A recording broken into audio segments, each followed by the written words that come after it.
I feel like fireworks should have just ended at the end, or like we should have had a lady jump out of a cake or something. So Harold in TV Land. Let me move down because I'm sitting under this logo, which is driving me nuts.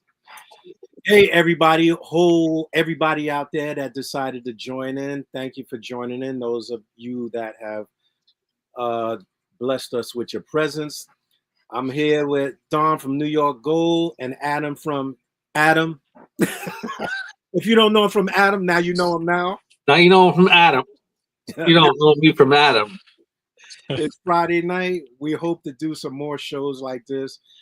We used to do these every Saturday night back in the days when we had the COVID whole thing, and it's just something that kind of went to the wayside. But since still there's a lot of people that can't get out of the house, the three of us came up with this great topic. The two of them really muscled it in. I'm giving all credit to these guys that did all the legwork. I'm just a beast of burden. But we're going to talk about nanofish. We love nanofish, mainly freshwater nanofish. I didn't think, Don, but I should have threw some saltwater nanofish in there, but I didn't do it. So next time, another stream. We were already talking about doing like exotic nanofish. So we can do a part 2 to this, and then you can go ham and do whatever you want. Because there's some really awesome fish that really get overlooked. And we focus a lot on the big fish. And there are some people out there that just don't have the room to keep big tanks. And the last couple of years, I really got into nanofish. I know Don breeds a hell of a lot of fish. Adam breeds a lot of fish. Adam's breeding some fish. We got to get into that. So we're going to try to get into the pros and cons, what the requirements are, and what it takes to find these fish. So how are we going to start this out, gentlemen? Well, I think we should start out by defining a nanofish. Good point. Ding, ding, ding, ding, ding, ding, ding. And basically, when it comes to a nanofish, it's something. My definition is something. Of course, it's like very small, and something maybe you could keep in a 10-gallon tank as like an only tank. Like if you were to keep one fish in a 10-gallon, maybe a handful of them or whatever, what fish would that be? And that's my definition of. I don't know. You guys have a different one for a nanofish, but I mean, I'm sure 10 people have maybe 10 different opinions. But what do you guys think? When you think nanofish? I'll go by the official definition of a nanofish. Nanofish are small fish that are suitable for aquariums that are less than 20 gallons. The term nanofish is also used as a trade name for smaller fish species. So 20-gallon can pretty much be really vague because you can get gouramis. You can get some fish that aren't really nanofish. I mean, I have quite a few. I even have behind me a 2.5-gallon, which is how I got into the whole nanofish. Because Pete and Dan, these guys were breeding those fish. If you want to do like a species only in a 10, yeah, that would be, to me, a nanofish. Where that is the centerpiece of that tank. There's some plants, you got some stuff, whatever, and then you have your nanofish swimming around, and people going, "Oh, yeah, right there." What do you think, Adam? Are you on board with us, or you got your own definition? Yeah, I'm thinking about an Oscar. That's nano. If you keep great white sharks, that's anti-nano. That's to get rid of your nanos. He's the anti-nano Terminator. I actually heard that the tanks were.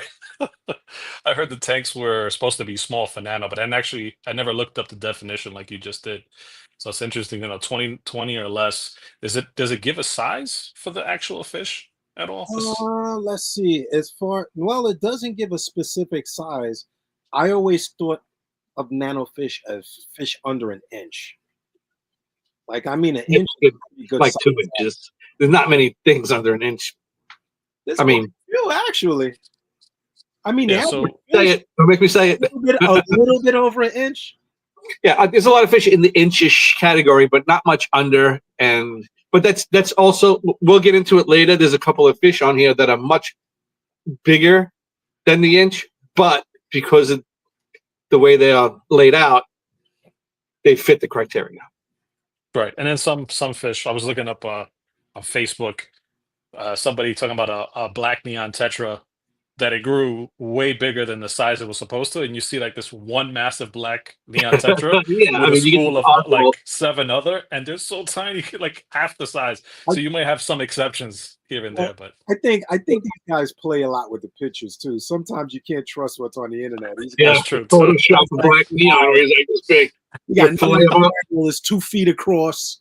You know, I saw one of a great white shark today. Like it was just standing out of the. I was like, how long can a fish stay up above the water? Would it be like Spanish Was he eating One Batman? of the the dolphin number? the dolphin, yeah. Was one of those short Instagram videos. Anything else we have to go over before we jump in, or what do you think? Well, as you said, we're going to talk about the species. We got about what a group of about 20 something We like have the list. I have the list here. We have 25. We were going to do 20, and then we added a couple more, and then we had a couple more, and then we added a couple more. So we ended up we have 25, and there's a lot. There are a lot of fish that fit in this category, and we try to keep it down to like this list is just about everything on this list is affordable and obtainable. You know, you don't have to go to some super exotic guy in a cave, the only guy in the world breeding this certain magic fish. These, just about everything on this list, you can, if you tried, you can find it. You may have to, you know, your local fish store may not have all this, but it wouldn't be too hard for you to get it ordered to your house and just pick this thing up. Well, I think that was one of the things that we had put in the flyer too is rarity, the cost and rarity, ease of finding. And I think with the shutdown of many of these regions, like Hawaii has been shut down. They actually have a large species of freshwater fish that people don't talk about. But I was looking at that yesterday.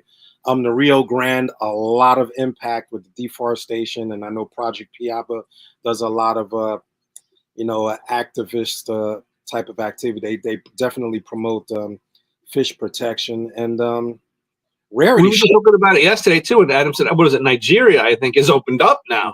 So now we're getting fish that we haven't had in a while or ever. So it works the other way too. You know, things are starting to open. So you just got to keep your eyes open, and you know." Hey, cheat. You're saying you have a fish on there from Nigeria? Nano fish? Not that I know of. But I actually want to get one. I believe the what is it? Which is not on this list, but it's the golden dwarf barb. I believe it's from there. A golden or it's from one of the countries that recently opened up shipping or exporting. There is a fish on here that's fairly new to the world of hobbyists, you know, home hobby aquarium. So it's not a little unheard of. hint is from China. Well, we're gonna cover a lot of fish. And one thing, we're all fish. We are 3 fish nuts, so you can never have one favorite. People ask me, "What's your favorite fish?" Dude, I can have one favorite, then I see one in the store, and they wow, I never saw that before. Yep. And honestly, my favorite changes all the time. I'm like, "Oh, this is the greatest fish," and he's the good, and I talk them up, and then I go down to another fish, and I'm like, "Ooh, this one!" It's like I can't keep my mind on one. There's so much. Why it's like listening to the same song over and over and over. There's tons of music out there. There's tons of fish out there. Enjoy them all. You don't have to be so narrow-minded. I just do catfish, you know. Well, also people find new species every day. Some of these species, That's true. You know, I mean, the saltwater side of things. Oh yeah. The further you go, you're gonna find sometimes there are mutations. You know, the mutation of one fish maybe crossbreed, and now we have another. What is it? Another species or another whatever you call it. I can't think of the name of it. But another segment of that same, like tetras. There must be thousands of tetras. Yeah, like a subspecies of same thing. Mm-hmm. Yeah. 15 years ago, we didn't know that the neon and like other tetra was 2 different fish. We just called them neon tetras. They were all the same fish, but them down. So even I get confused when I go to the store. Sometimes I'll look at them and I'll see you have the was it the golden or just like the white neon tetra, whatever that is. It looks like a neon tetra. It just the red is faded. So I'm looking at the tank. Are these sick neon tetras or is this like the this other? Is a bad fish? So I got to look at the name. Okay. So in the classification of the fish, we're gonna pull up the chart. Don has all the data. We're going to go down the list. And of course, everybody remember that this is our opinion. By no means are we scientists or, saying your fish is not the best. This fish This is set in stone. Whatever I say is fact. That's it. No matter what. Yeah, this is just our, and if you want to get in the chat and give your opinion, you'll get added into the average. So let's do this thing. Oh, before we jump in, we have the 5 things that we were going to talk about. So we have, you name them, Dom. You have pH is one. Well, the first thing is going to be the appearance of the fish, right? So that's number one. Then we're going to get the size of the fish, make sure it fits in our criteria, the temperature range that the fish enjoys, and the water parameters, what pH it's comfortable in, the ease or not of breeding that fish, and the price of the fish. So all of these things are part of the criteria of so maybe some things, they only go like rams, they need that hot water. And people are like, I just can't get my basement hot enough to keep these damn things. So, it's just for you, it's maybe the guy next to you is breeding these things like crazy, making tons of money. And they're like, best fish in the world. So everybody has their, just one of those criteria can tip the scales on you and bring it down the chart or raise it up the chart. Yeah. So we're going to go through 25 fish under that criteria, and we're going to give them each S is superior, right, on the chart, and then A, B, C, D, E, and F. And of course, as you go down, F being the worst, and the other ones falling in between. And what are we starting off with, Mr. D? We are starting with, let me switch gears here. This is a gourami. That is a dwarf gourami. And that goes back to what we say dwarf, because I never considered that fish a dwarf. Compared to, I just did the opaline gouramis, and easily 3 times the size of that thing. They get a lot bigger. But then you have pygmy gouramis, which are a quarter of the size. And what's the difference? I guess honey gouramis would be in between honey gouramis, the dwarf and the pygmy, right? So anyway, the definition of these, the size, they say these top out as about 3.5 inches, which is probably one of the largest fish in this list. It's funny that you started with this one. They enjoy a temperature range of between 72 degrees Fahrenheit and 82, so it's fairly wide. pH between 6 and 8, which is, I don't know, in us New Yorkers, we're getting 7 out of the tap. I don't know about Adam's poison water, but everybody else gets good water. When it comes to breeding these guys, and this isn't just my opinion, this is like me and the internet. I don't know if you guys have a different criteria, but it's easy to meh. Sometimes you get a pair and they're just pissing eggs all over the place. Sometimes you get a pair and it's not. So I wouldn't say they're easy, but I wouldn't say they're hard. So it's between medium and easy, and their price on average is between $12 and $25. Wow, 25. That's internet price. All right, not local fish store price. Maybe you have a local fish store that gets a couple hundred in, and they got a deal, 2 for $20 or whatever the hell. So that's the whole. Every local fish store in the country is going to have their own prices, but all the prices are based on what I found on the internet. So you guys want to start us off? D, you want to start us off? What would you rate this fish? I would rate this one of the most beautiful in the gourami family, just based on the colors. One of the things I compare it to is, the larger fish of its size, usually when you get them from the store, they kind of wash out. And this is a fish that I've rarely seen wash out, even under the stress of moving and shipping. They scoop them up in your local big box stores like Petco and all these stores. That's a good point. I've really seen them wash out. They always lit up. Colors well. Yeah, I didn't know about that. Interesting. Yeah. So it's true, yeah. I never seen them pale in the store or anything. I never thought of that, but yeah, you're right. If you've seen it pale, it's usually dead. Yeah. Don't buy that one. That's half price. The one floating. Half price. It's swimming with those neons I was mentioning before. Yeah. So now, should I rate it as far as what I think, what letter category it should go in? You tell us. I'll tell us. Adam will tell us, and between the 3 of us, we'll give it where it falls.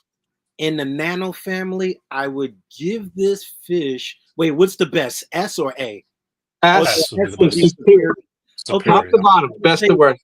I would say Nano. I give this a B. I would have gave it an A only because it's larger for the nano species. I put it in the category. And what do you think about this fish, Mr. Adam? I give it an F. I give it That's an F it. Whoa, because it's whoa, way too big fish ate. for the qualifications. It's the giant over here. It'll be steering people the wrong way. I think I see that fish crying. It's crying. At Wow. least it's gonna have some extra water in its tank. Wow, you are a Harsh tough rating. Tough All right, cookies. I'll tell you what. I'll No, move it don't up to change an it. E. No, It you is don't a have to change your rating, and I'm not okay. going to talk you out of it. It is a This is beautiful your fish. opinion. I have to say that, and I do Honest love opinion. gouramis. They have it's a good centerpiece. Usually gouramis, but yeah, since it's not with the criteria, I'm gonna just fail it. Are you Too just are big. you trying to say like two of these things in a 10-gallon tank would be too big? Oh, and if they were by themselves, they'll be fine in a 10-gallon tank. But as far Well, as that's like what the criteria is: a 10-gallon planted tank, and you want to fill it with fish. You couldn't put 60 of these things in there, but for no, definitely not. a. Or and even in a 20-gallon would be fine. But as far as like rating it with the size, because we're going for at least something around 2 inches. You said Okay, this gets but to if three and you a say half, that's was it? definite, so honestly, I'm going to give it a B, like D too, Okay. only, and Ooh, I'm a bad critic. so yeah, so that puts it in the D class, Okay. right? Because Yeah. that's roughly the average. It's actually a C class because it's two B's for one F, right? So it's really like a C minus. So if you want to pop it in the C category, that would be, or the D, either one. It's pretty That's much right. where, I'm bringing according to that us, that's rating where it down. falls. Oh, As, that looks nice. If we as show the pictures like that, that's Yeah. beautiful. even the picture is big. Actually, I'll do that going forward, and then I'll just move it into the category after, so everybody can Hmm. see it. Smart. Yeah. All So you right. said C, right? You got to put it in C. See. Oh, it made it halfway through the list. All right, not bad, not bad. We were off to It's an not bad. unbelievable start. All right, let me make a little thing so I know I did this one already. Dwarf Gourami. The next one we have up, Mr. D. What do we got? Guppy. It looks like a cobra, if I'm not That mistaken. is a goopy. All right, the goopy size is from 1.5 to 2 inches. Now, see, this is where it gets a little tricky because really the males don't get that big. It's the females that get big. I've never seen a male like over 2.5 inches. So, but I've seen females that are monsters. So, but you can do a male only tank. So you can have a 10-gallon tank and just do male only and have this, it'll fit in your criteria of under 2-inch fish. Temperature, internet says 72 to 82, but you can swing these guys pretty hard in the low direction. It had them in the high 60s, and they don't like to breed when it's that cold, but they don't die. Water. This says they like a higher pH, 7 to 8. I don't know. Are they easy or hard to breed? I can't think about it. This is the easiest fish to breed in the hobby. So super easy to breed. You can make hundreds of these things. And when it comes to the price, and I spoke to Adam with this earlier, it varies. You can buy guppies as feeders for 10 for $1 or whatever, or $30 for a trio of fancy pants ones. So price in here, I didn't even put a price because it varies so much on what you want. If you want high end fancies or whatever, and I don't know. I put these in the A category. I don't think they're superior, but I think because of the wide variety of colors and shapes and sizes, you can get a fish to match your living room, match your walls. You know what I mean? You can really you can get Yeah. anything you want. So I don't think they're superior, but I think they're a definitely solid A. Yeah, you can match your. Hey, honey, what color are the drapes? I'm gonna get a fish to match. Hey, No, that might be a but technique to actually, get a But fish anyway, in the that's my bedroom. opinion on the goofy. Go ahead. well, Who's we Sorry. laugh. There are people that actually gear their aquarium to match the room. So that it sounds funny, but people do. The first thing you see is color. I Huh? mean, whether you're a fish person or just the average, just a hobbyist wants to go take their kid by their first fish. First thing you see is color, and for that reason, the guppy will probably always be around. I mean, they're relatively affordable. They're easy to breed, and you have fish like this that little kids see their little movement, and it really gravitates you toward the fish. And I tell you, my little guppy tank, they're looking at me now. I'm going to give you a bad rating. They may spit water out of the tank. I Oh don't know. no. I have had very big, well, not very big, but larger than average size guppies. Like we go to Monster, no, we go on the Monster Aquarium up in Queens. Sometimes you get a rarity depending on where they get them from. Some of these guys in Singapore, like specifically breed them for size. So I would say I would give this a, I don't know. There's some contenders that come into my mind, so I give this fish a B. Okay, that's a Only solid because rating. I'm not a guppy. I'm not on the side. That's your. When I think of some really beautiful nano fish that come to mind, and I don't want to put any spoilers, the guppy is beautiful, but there are some spectacular nano fish that fight for its place. Okay, So Mr. you give it Adam, a what? A B, was it? he gives it a B. We got an A and a Okay. B so far. No, an A and a B. Okay. Does this also include other species of guppy, or this is just like the fancy guppy we're talking about here? Like what's displayed on the picture? Well, like guppies is such a wide range. Everybody knows guppies are a wide range. So, if you have a guppy in your head that you would do in a 10 as a All right, so species if it's only, then if it's not if just it's that guppy in the picture. It's yeah. In So I would general, say I'd give it an S rating. oh Why wow, an S rating? Because I'm thinking endlers. they're clapping And up there. and endler guppies are well, and there's to a me they different fish. fit. What's that? And there's a different fish. Oh, that's what I was saying. Oh, it's not considered a guppy, endlers? And there has a different scientific name. Different genus. That's Yeah. Oh, okay. So that's the that's what I name mean. So I we're couldn't talking think of 10 specifically of minutes ago. fancy guppies. I see. I couldn't think of that term 10 minutes ago. Genus. Well, yeah. Okay, so for this type of guppy, then I'd give it an A. I give All it right. an A because it's a beautiful fish, and like I think who said that it attracts the kids? Was that UD or Don? Yeah. Yeah, definitely. It's always eyes catching and easy to breed. I think, like Don said originally. Um, yeah, A Yeah, tier yeah. How for many sure. people in the hobby started breeding guppies and stuff like that? There's a lot of Exactly. history behind these fish too. Yeah. So I guess between my A and Adam's A, we got to put it in the A category because there's no like A minus, right? Perfect. And fun fact, there are about 300 known species of guppies. That's a big number. Yeah. Wow. Wow. I didn't even know that. Wow, that's huge. Fun facts. So this baby gets an A. Mm-hmm. Are you Your guys? guppies. They're like You- clapping, like woohoo! We beat the Grammy. That's what I was about to say. They're proud right now. They said, Yeah. "Kick that Grammy, kick rocks, Grammy." And once again, this is just our opinions. By no means are we stating that any fish is better or worse than any other. Yes. If you have a gourami tattoo, I apologize. The Grammy Association of America is going to send us hate mail. I know. Anthrax. So yeah, beautiful fish. I see that list. It looks good there, Don. Yeah, I'm trying to guess what the next fish is. There it is. It's right on the screen. That is I can't see it. My screen is too small. Pygmy Oh, Cory. A pygmy Cory, right? Yeah. Mhm. I just had it. There was something else. I think I clicked that twice. Let me get rid of one. There we go. Beautiful And picture. for those of you watching, for anybody that's watching, feel free to leave in the comments. Leave if you have any opinion about what we're talking about or the fish, or you have a specific variety that comes to mind that leave it in the comments.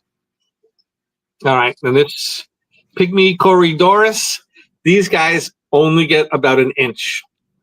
That's it. Temperature between 72 and 78 degrees. Nice wide pH of 6 to 8. I like it right in the medium range. Breeding, I put these guys in the medium category. I never bred them myself, but this is what just for the information I found. And the price is fairly inexpensive on these guys. You can pick them up between $4 and $10. Adam, can you please start us off with this one, in your opinion? You guys won't believe it. but I'm Uh-oh. gonna throw this up in the S tier, Wow. all the Woo! way up to the Mama! S. Wow. Can't wait to drink that. Hey, hey, Wow, look Why? at you go. hey, So, give up. And I ev- gotta hear why. I gotta hear why. Yes, bless us with so drinking. price is amazing. All right. Breeding is easy. They don't even eat their own fry, from what I looked up online. Okay. So if you just get, a few, you'll see them. They school well together. Their temperament is very, very docile. They don't harass anyone. And for that reason, I throw it up. And it's also they're beautiful to look at. There's a few different types. I think there's a total of three dwarf type of pygmy cories. There's one with like a little black dot in the back, and I think there's another one like has something Asperus or has one of those names. So yeah, S tier for me for sure, hands down. Wow. Surprise. D. It's funny you say that, especially that I'm looking up while we're going through it. Mhm. Our last trip to, I think it was Super Aquarium. I always forget the name of that place. I bought a group last time we went there, and there were actually two different species. I thought they were one, and it was one with the spots that you mentioned. Um, I will give it only. I just started really having success with keeping this fish the last 5 months. I never had luck with Corys. These have really become one of my favorite catfish because they're small. Second, I keep them with shrimp. It's the only catfish that I know of that I can keep with shrimp. And I've just started keeping shrimp. And I may have lucked out and actually got a pair. I'm looking at them. You can keep a large group of them. I mean, Yep. expense forgiving, if forgiving expense. Like Adam said, they don't. I have not seen them bother each other. I've not seen them quarrel with any other fish. So I put them in the A category. I know our and if anybody's out there has an opinion, leave it in the comments below. It is not the most beautiful catfish out there, but easy to keep now that I know what the requirements are, and I like it. I like the character of this fish. It's a really good community fish for its size. I don't know. I Your don't know. Don, turn, Don. Uh-oh. Don, I The don't know. I curveball's know. coming. You guys have very good points here, but I just don't. I just don't see it. Like when you're thinking of nano fish, something a te- this doesn't use any part of the water column but the bottom. It still acts like a Cory. Sometimes Corys get finicky. They don't like to come out. They like to hide. It has no colors to it whatsoever. What to speak, so to speak of. It's like, oh, I have a pink fish. I have an orange fish. I have like, is that it? Oh, and that's the gravel. No, no, there he is over here. I don't. I just look. Believe me, I bred Corys out of my ears. I like Corys. I love them, but let's I zoom in on it a little as bit. a species only nano tank central to the thing, I just don't see this fish being that fish because you're going to have a 10-gallon tank and they're only going to occupy 2% of the tank. Well, it So the depends rest of the tank is going to see that if you want to put other fish in there, like a dither, I think it's a great nano fish. I think it's a great secondary fish, but I don't think it's a species that central to your tank fish. Like, hey, look what I got in here. So for that reason, I got to give this guy like a D. Whoa. Well, let me throw in one thing, and I was just about to say this, and we have two people that are talking in the chat. So we have Aquafunk. Hey, Mr. He said Fong. What's he up? came a little late, but he's trying to catch up, understand the rating system. So real quick, we're just rating things from S to Can you, F. can you show the chart, D, so Aquafunk can see like S through F. Hmm. F being the And then worst, S being the best. We already did. We graded a guppy at an A. We didn't all come to an A, but that's where we ended up. And we did a dwarf gourami at a C. And now we're up to pygmy Cory. And these guys love the pygmy Cory. I'm not a big fan. What did I give it? A D? Hey, did I mention that before you go ahead, D. it's one of the few fish that winks at you? Hey, Yeah, oh, yeah, This is big. it. hey, Winning me over. they, So here, they wink at you. Look, your job isn't to sell the fish on me. Your job, if oh, you're, it's not me. It's not me. It's Aqua. No, not Aquafunk. No, This that's one is fair. from the Nano Aquarium guy, and he says pygmy cories are surprisingly more mid-water, but yeah, they can hide a lot. all right. So that's my experience with them. They're always schooling like mid-water, up and down from that. So All that right. may sway your opinion, but That's let's Yeah. see. So if the What does he chat give it? Aquafun, if you guys want to give it a rating, we'll add yours into the average. So you gave it a D, Don. I You gave gave it a D. You guys gave it an S and an A. So that's like an S minus, and a D puts at like the B to C category. So you could put it in the B for now, unless Funk or who's the other guy? Nano Aqua Aquarium Funk or guy the Nano unless Aquarium they guy? want to, knock unless they it. want to give it a vote. So for now, put it at a B. You know, that's the average of us. All right. Wow. Wait, what I, did you give it? You said D? I said D. So between you Ooh. guys and me, that puts it at like Okay. a B minus. So you can put it in the B category. We'll grade up, you know, Yeah, when Yep. it comes in between the two. that's fair. What did he give it? Did he give it a rating? No. I'm looking at the chat. Nobody rated it, so we'll put it in and There's go to the next fish. probably there's a delay to it because as I'm looking on the computer, it's delayed. So they'll probably put it in. Yeah, there's only And like a 10-second delay though. oh, is it? Okay. Okay, now this baby, you guys weren't with me. I actually found these when I went to the North Jersey auction a few months ago. I can't remember the species name. I'm hoping Don has it, but I know this tiny catfish is. I think it was a.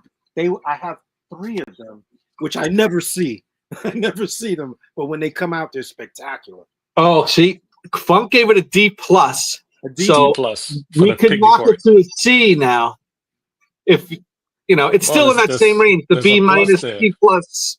But all right, this is a panda loach. Yeah, the This panda. was one of our late minute additions Beautiful. requested to come in here. And remember what I said earlier about the size requirements? Like this fish gets, 3 inches. So if you want to go by the 2-inch size requirement for a nanofish, this just can't do that it's so because it's so slender, it's a nanofish. In my eyes, it's a nanofish. It's 3.5 inches long. The temperature range that it enjoys is between 78 and 75. So it likes that high side. Water pH got 6.5 to 7.5. Pretty narrow. Breeding on these things, according to the net, is very hard. Not easy to breed these things. And the price, I've online price from $5 to $14. Wow.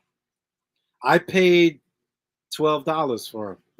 That's It's right in the slot. It's right in the slot. So you want to go first on this one, D? I mean, I've never seen them that big. The biggest I've seen was 1 inch in this fish. I mean, mine are just under. I'd say they're 1 inch. I see one sitting there. I wish I would have the camera closer. They're very pretty when they come out, but they're similar to Corey's as that their colors are so bright that when they do sit on a branch, you see them. They're not avid swimmers. They kind of sit. They dart around and they sit. But it's one of those fish that is definitely a conversation piece. I give this fish a B.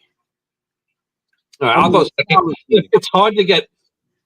I have a spot for like black and white fish. I really think this is as far as like looks wise, this is probably one of the. It looks like a long skinny clownfish. This is a good looking fish. Is it? Does it fit my criteria of using all the water column? Like you said, not really. It's more as like an addition to other fish. Is it a centerpiece type of fish? I don't know, maybe enough of them. I think a 10 could hold a substantial amount of these things. Once again, can you get this? Is it hard to get? Is it easy to get? And you see them in the stores and stuff like that. I think I'm going to give this guy, I guess a C. I'm going to give this guy a C. That's fair. All right, so what'd you give it, D? Hard to find. Like, I don't see them too often. Right. What'd you give it? I gave it a B. All right, so we got a C and a B. Let's see what the. Go ahead, Adam. I'll read the chat for you. You want to catch up with the chat real quick or no? No, the chat is on. You give it your opinion, and they'll vote. So Funk will vote, and the Nano guy will vote. Hopefully. So I know it's 3 inches, but you rarely see them at that size, full grown. I don't know if it's because they grow slowly or It's just like Don and or D was saying, it's a little bit more of a harder fish to find, but you can find them if you really are patient.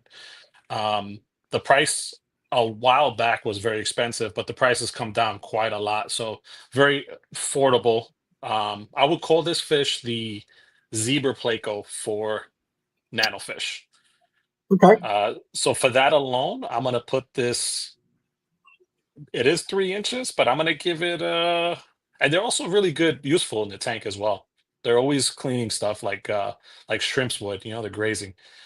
I'd give this. I'm torn between A and B. Hmm. I'm gonna throw it in an A. This way, it sways the answer.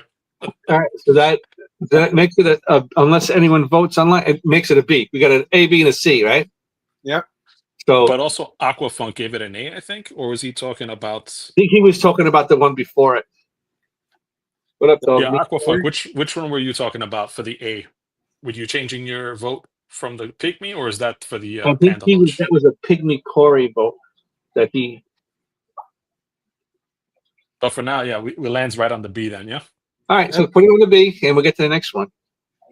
Next fish. This was pretty fun. Rating the fish, Yeah. hearing your guys' opinions and We're stuff. gonna get fish now. Well, Yeah. Aquafunk says that one's an A. Yeah. So that doesn't change it much. It brings it like a B minus, so you can put it back in the B. It's really like a B plus fish. Okay, my chat is a little delayed on the computer. I saw him just now saying this one is an A. Perfect. Ooh. Ah. Oh. My dear boy. All right. Beauty. Real beauty. A. Let's go to the videotape. Uh-oh. Got a pencil fish. Yes, it is. But I don't know the variety because I know the reds. And this This is is a dwarf pencil fish. it's not the red. Pencil fish get a little bigger than that 2 to 3 inch mark, something like that. This guy stays small. This is a small pencil fish. A dwarf. What is this thing called? Nano. Nano. The dwarf pencil fish. The max size, it says, is 1.5 inches. Temperature, he likes warmer water, 75 to 78. pH, they like it on the soft side, 5.5 to 7 pH. Breeding, not so easy with these guys. Pretty hard to breed. And the price on these things is between $5 and $10 internet price. Yeah, Anyone I think want so. They're like 6, 7. I think I've paid. I was told that they weren't really good community fish from where I bought them, but I got them with guppies. I got them with rice fish, and they haven't picked on anything. And they're really colorful. If you get depending on the species, I know I have the red. right? But the reds are amazing, but I don't think they fit in the nano size. That's the problem. Too big. I give this fish a whew, man. It's hard. Whatever you say, I'm going to say. It's hard to rate that fish. It really is. I think I'm anticipating the better fish, so I don't want to smur up the rankings. I give it a B, easy B. I'm not a big pencil fish fan. I just don't see it. It's kind of like, to me, it's almost like the rainbows. I just don't get the allure. People go fucking nuts for them. Go nuts. I don't. But I'm gonna give this fish a D. I'll have to beep that later. Yeah, I give this fish. Go to bed. I give it a D. You know what? We haven't used it. Let's give it an E. Even the colors, it just doesn't do it for me. Wow. I'm gonna go E. There. You did a whole lot for that Grammys. That Grammy feels much better about himself. All right. Aquafunk says C. So we got B, C, and E. That brings it to D. To like a D, D plus. How about you, Adam? I understand what you mean about you don't understand what the lore is. For some reason, there is something that's getting me to want to jump into get into pencil fish, but I don't have any personal experience. But I do know the people that do love them. They're diehard fans. One thing that intrigues me that stands out with pencil fish is just the way they swim. Yeah. And I think anything unique in the hobby that stands out with a unique personality is interesting. Size wise, it meets the criteria. I've seen some other pencils, but they get much bigger with nice colors, purples and reds. But this particular one, it's it's okay. It's not bad. I like the little red fin highlights. I'm gonna give it a B. All right. So we got a B. What does that put it? It puts it between the D and the C. So if you want to put it in C or D, up to you. Wherever you have room. I would say a C is safe. I mean, I was trying to pull up the red. I know it's hard to see with the computer camera, but the colors on these things can be like fire, you know. So that's a fair assessment. But Okay. but in its defense, and not to sway anyone, this compared to all the other fish other than the guppy, is a mid-column swimming fish, which the others in this category. That's true. It's just not enough to put it over the edge. It does use a lot of the tank and it swims, but it just, to me personally, it just doesn't wow me. Wow. So a solid C for Mr. Pencil, Mr. Pencil Popper. Mhm. Next fish. Oh, this used to be my favorite. Now we're talking about the rainbows, boy. Yeah. Dwarf rainbows. Who kept these fish for a long time, and you can be fooled and get a non-dwarf rainbow very easily. Like when they're fried, when they're growing, you can easily get what you think is a dwarf. Like I got, but I don't know where I got it from. I had one that was excessively larger than the other in the school. And I don't know if there was a mutation. Yeah, Adam was telling me about that. You can get some bigger ones, but they do have dwarf sizes. I did dwarfs myself, and they didn't get bigger than 2-inch mark. They were all in the, they were there, the whole lot of them. But right, dwarf neon rainbow fish size. These guys get 2.5 to 3 inches, so they do get a little bigger. You're right. Temperature 74 to 80. They like the pH of 6.5 to 7.5. I bred these guys. They're easy to breed. They're easy to breed. The fry take a long time to grow, but not a hard fish to breed. And their price between the $4 to $10 range. Very affordable fish. Now, are these mop spawners? Or Yes. just scattered, just mop spawning, right? You hang a mop, they'll lay eggs in it, and it's up to you. You can take the fish out or take the mop out. I took the mop out, put it in another tank, and it takes. Sometimes you get fry in the first 3 days or so, but some eggs will go 2 weeks. So you just leave the mop in there, and you'll see like babies every day, and then next thing you know, they're all over the place. So, seeing how you bred it, what would you rate it? I will rate these fish. I love the color schemes of these guys. That blue, you kind of get mesmerized, man. It's like that metallic, gorgeous blue with the red fins outlines. It's a gorgeous fish. They use the entire tank, top, bottom, front, left, right. They're all over the place. They come to the front. It's a pleasure to see like more and more of them in the tank. Like the more you get, the more addicted they get to look at. It's just this shimmering mass of schooling fish. They really are an amazing fish. These guys, right? They're a tad bigger than our criteria, but worth every freaking penny.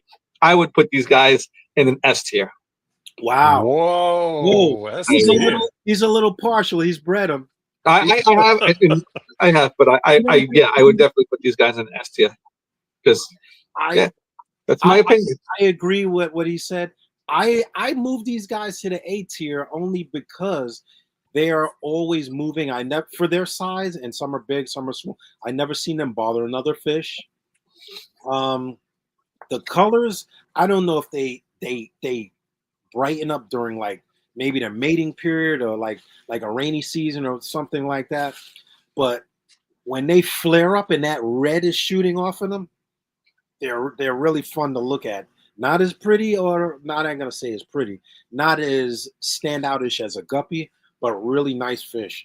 And for a guy that kept cichlids or something, I think this is a fun medium. Yeah, I would agree with that. So what'd you say, A? I give it an A. All right, Funk gives it an A also. Well, he gives it A.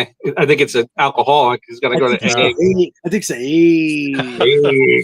Yeah, he drops something on his toes. Go ahead, Adam. Take a crap on it. Go ahead. Ruin everyone's life. He drops something on his toe. He's screaming, ah! No, but yeah, this is a stunning fish. This is if what you said at the beginning of the stream, D colors, the first thing you see. If you're gonna see one of the fish that are colorful, definitely that gourami, the dwarf, and now this rainbow fish. It would be this, those would be the top two you'd see. Oh, actually, guppies as well. Um, this is a little bit bigger, but if they're commonly on more typically the 2 inch size, like Dom was experiencing, I would definitely throw this up at the S tier as well. Oh wow. A little after hearing Don's testament about his own experience with it. I was gonna say A originally, but it pushed it up one more level for me. Wow. Beautiful fish. Well, Yeah, great you for could put it beginners in as A well. or S because there's 2 S's and 2 A's, so it's like an A plus. So if you want to put it in the S tier, it's up to you. You want to put it in the A tier, people, it goes to either one. But it's top shelf. Top shelf. Top shelf. I think some people are getting surprised at the outcome. Yeah. But a nice fish, and I mean, I know you've bred quite a few, and like in their fry, you got a good numbers of them. Yeah, easy to breed. I mean, what more can you ask for, right? In a fish, let alone a dwarf fish. The only downside I would say to the fish itself would be the fry grows slow, but that's if you're breeding them. Not everyone's going to be breeding every fish anyway. All right, so that guy's in the upper echelon right now. Yeah. Funk, steal it. Well, you know what? Let me know. There's that chart. It's like on a web page. You can just steal the chart and you can bring it. I'll text it to you so this way you can steal it, and then when you go live, you can. I can vote on yours. But yeah, Aquafunk wants this. Oh, the chart. The same thing. Well, yeah, the chart that we're using. We'll send it to him so he doesn't have to create it. You could just do this. Oh, I know what fish that is. I love tetras, boy. That's not a tetra. That's a barb. That's a rosy barb or a ruby barb. Red cherry tetra. Because that's a cherry barb. You can go in one store and see the same fish, and somebody will say rosy red, somebody say ruby. Rosy reds are bigger.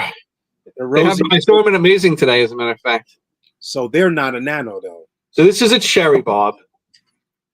They get 1.5 to 2 inches. The female's a little bigger than the males. The females get about 2 inches. Males 1.5 inches. They like that perfect slot range of 72 to 80, like every other fish in the world. Water, they like a little bit acidic, 6 to 7 in the pH scale. Easy breeders, and the price. These are so far on the list. They're the most inexpensive ones at $2.50 to $9 internet price. Good reasons for that. Let me start this off. I'm breeding them right now, and I'm not biased because I'm breeding them. I promise. I spend a lot of time looking at them. I like breeding them because I get to study them and check everything out and stuff like that. And it gives you a good idea of what you're dealing with. And these are one of those things, like if you were going to recommend that somebody wanted to start a nano tank, like a beginner nano tank, this is the fish. Like once you're in the hobby a little bit and stuff like that, this is like, I think it's a good starter fish. It does, it spends. The reds and the males get beautiful, and the browns. So you get in the males and females. It's like almost like having two different fish in the tank, and they're really nice. But to me, they're like run of the mill. You know what I mean? This would be like the perfect like C category fish. This is like your average Joe. So I'm going to put this guy in the C category, average Joe. How about C? C, right in the middle. Wow. Not okay. the best fish you can get. I was not expecting that from you. An average fish. Like it's a good fish. Yeah. But it's not like there's a lot of fish that I would choose before I chose this one. How about you, Adam? What do you say? Before I give mine, Aquafunk threw in his he's giving it an S rating. What? Cherry Bob's an S? Yep. You got wow. Throw it an S. Delete the cat. This guy's smoking something. He's smoking jungle bangles. What? Hey, a man is free to his opinion. That's right. Just let him know, D. Let him go. So for everyone joining the chat, we're giving this is just a tier rating. So we're just throwing on some pictures, some names, talking a little bit about the fish. and rating anywhere from S, A, all the way down to F. If you want to throw in your opinion as well as we go, feel free. We'll add that to the total tally. But not cherry shrimp, cherry barbs. Definitely, this is a staple fish in the hobby, and it's also bulletproof. I've never owned them, but I've never heard anyone really complaining about issues. Obviously, if you get any fish that's sit from a store, you'll have issues. But once people establish this fish in the tank, it is a strong, hardy fish. I don't know if you mentioned. I don't think you mentioned, but the female's a little bit different in color. Yeah, they're like Uh, brown, dark stripes. exactly, a little gold sometimes. Even I Yeah, noticed. yeah, you can say gold. Yeah. But for female, it's beautiful as well. So I would say, and it gives that variation by getting males and females. Some people just have males just for the red because they want that. Mhm. Uh, because of that, I'm gonna give this fish an A.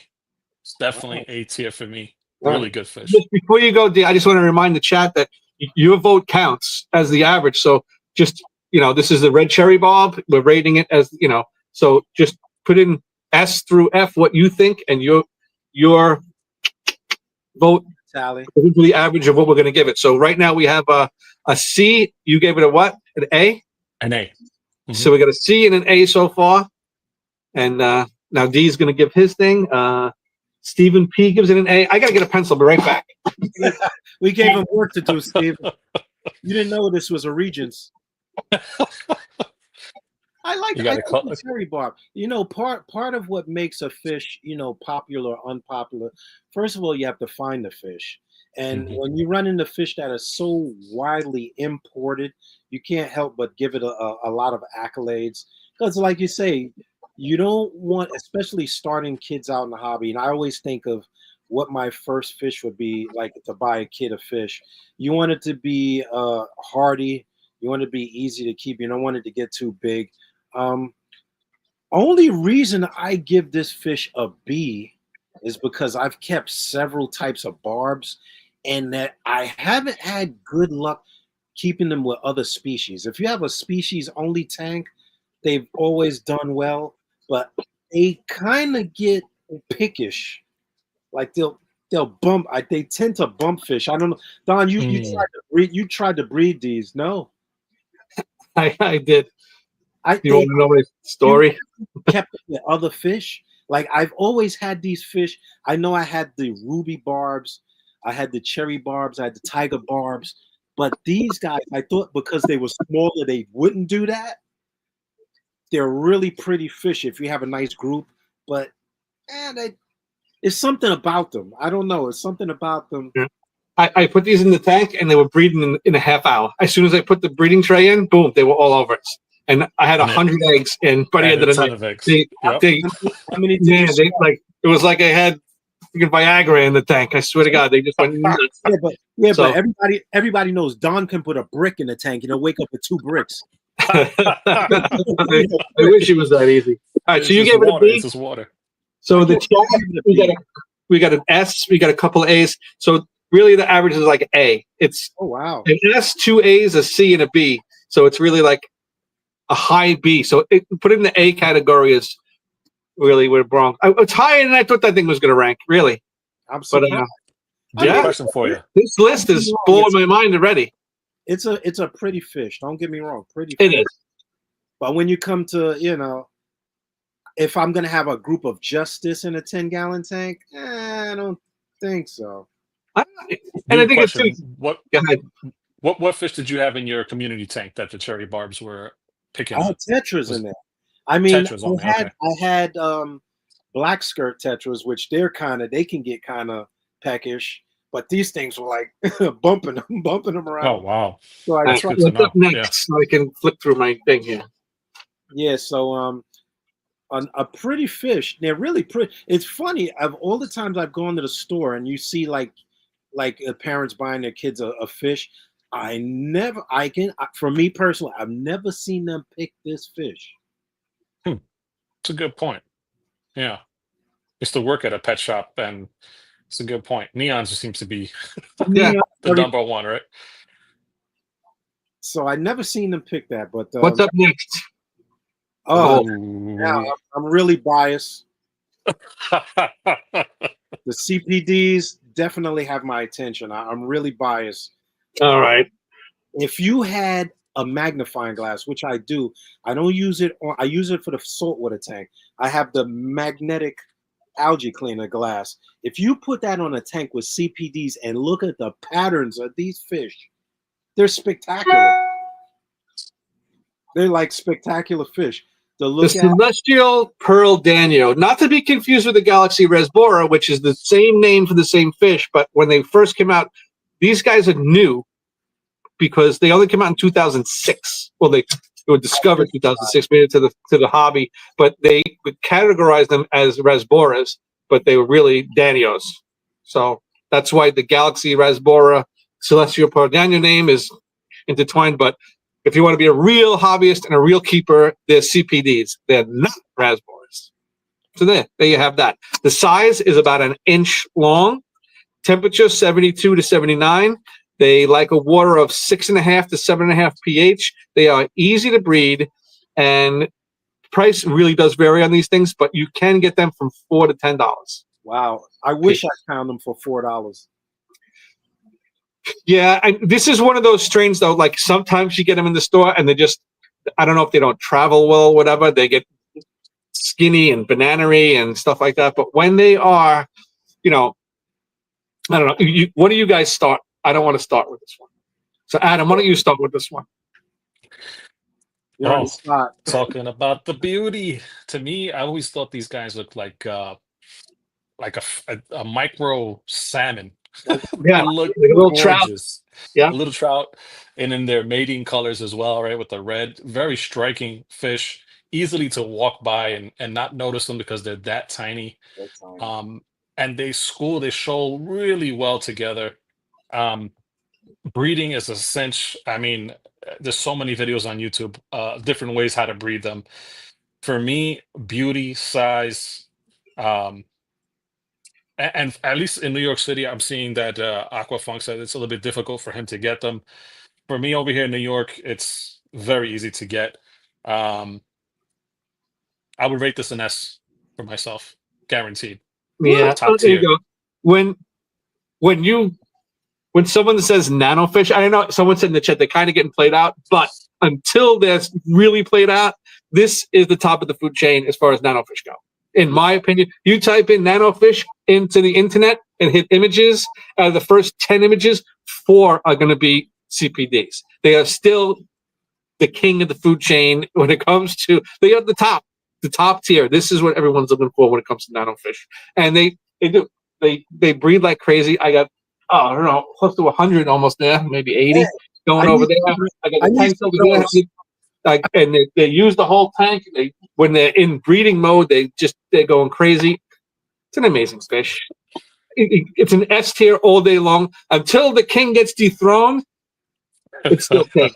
It's still an See, Don has more CPDs than he has water in his tank right now. Oh, I think so. I'm coming over, Don, because that's definitely a fish that is one of my holy grail fish. That if Mexicali said S, Aquafunk said C. Funk, you both getting pissed to the garbage. Did you call this the Holy Grail D for the nanofish? For me, that's a fish that if you sit and look at it, where the pattern is really striking, that's a superior class fish to me.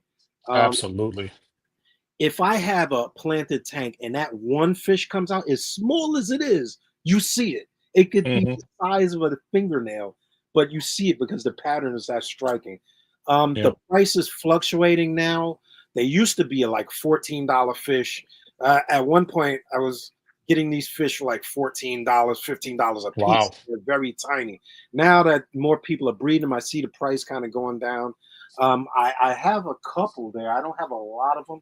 I wasn't good enough to actually breed them. I'm going to try breeding them outside in the tub next year, definitely, because oh, nice. Yes. the colors of this fish in the wild, if you see the footage in the wild, it's really striking. And in the tank, it's really striking. You got a letter?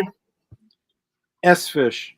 S fish. It really is. And I just want to say something. Stephen P. 2003, like, just because you didn't keep it doesn't mean, like, a lot of fish we haven't kept in here. But in the beginning, we read, size, temperature, water, breeding, price, all of that, forms your opinion and the looks of what you think, and then you give it a number. You don't have to necessarily. It helps if you kept it, but if you didn't, you just give it a number. So anyway, we got all S's except for Funk, who's been smoking the Jungle Bowl. So this definitely goes in the S tier. I don't care.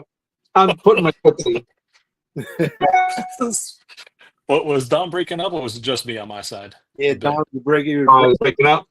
Yeah, you got too excited. You're messing up your internet over there. I gotta stay still. Well, Oh, Ember. Is that what the Ember say it Tetra. is? The Ember. You sure? Am I mistaken? Looks like an Ember without the white spot on the tail. It might be. It might be. Hang on. Let's go to the data banks, people. Well, each fish had a name attached to it. You sure it's not a red cherry tetra? Oh, let me see. Let me see. I'm going to the database.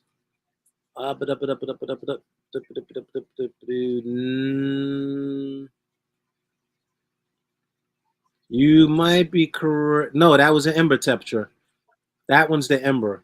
This one's the Ember? The red. Now you gave a spoiler. This one's the Ember.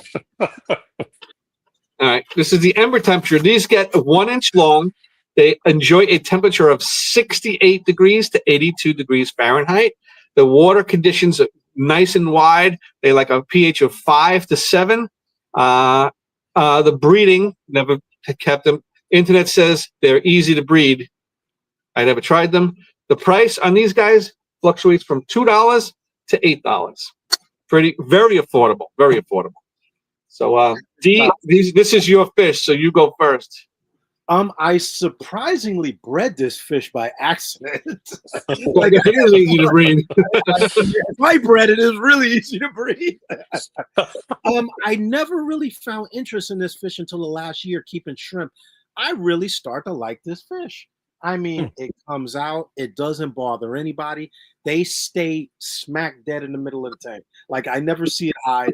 When I come out, it comes out and it sits. It doesn't like barter. It sits. Like I'm looking at a few of them, and just from me being in a room, they come in. So I give it an A. I'm not going to say it's superior, but I give it an A. Okay. If I could breed it, anybody could breed it.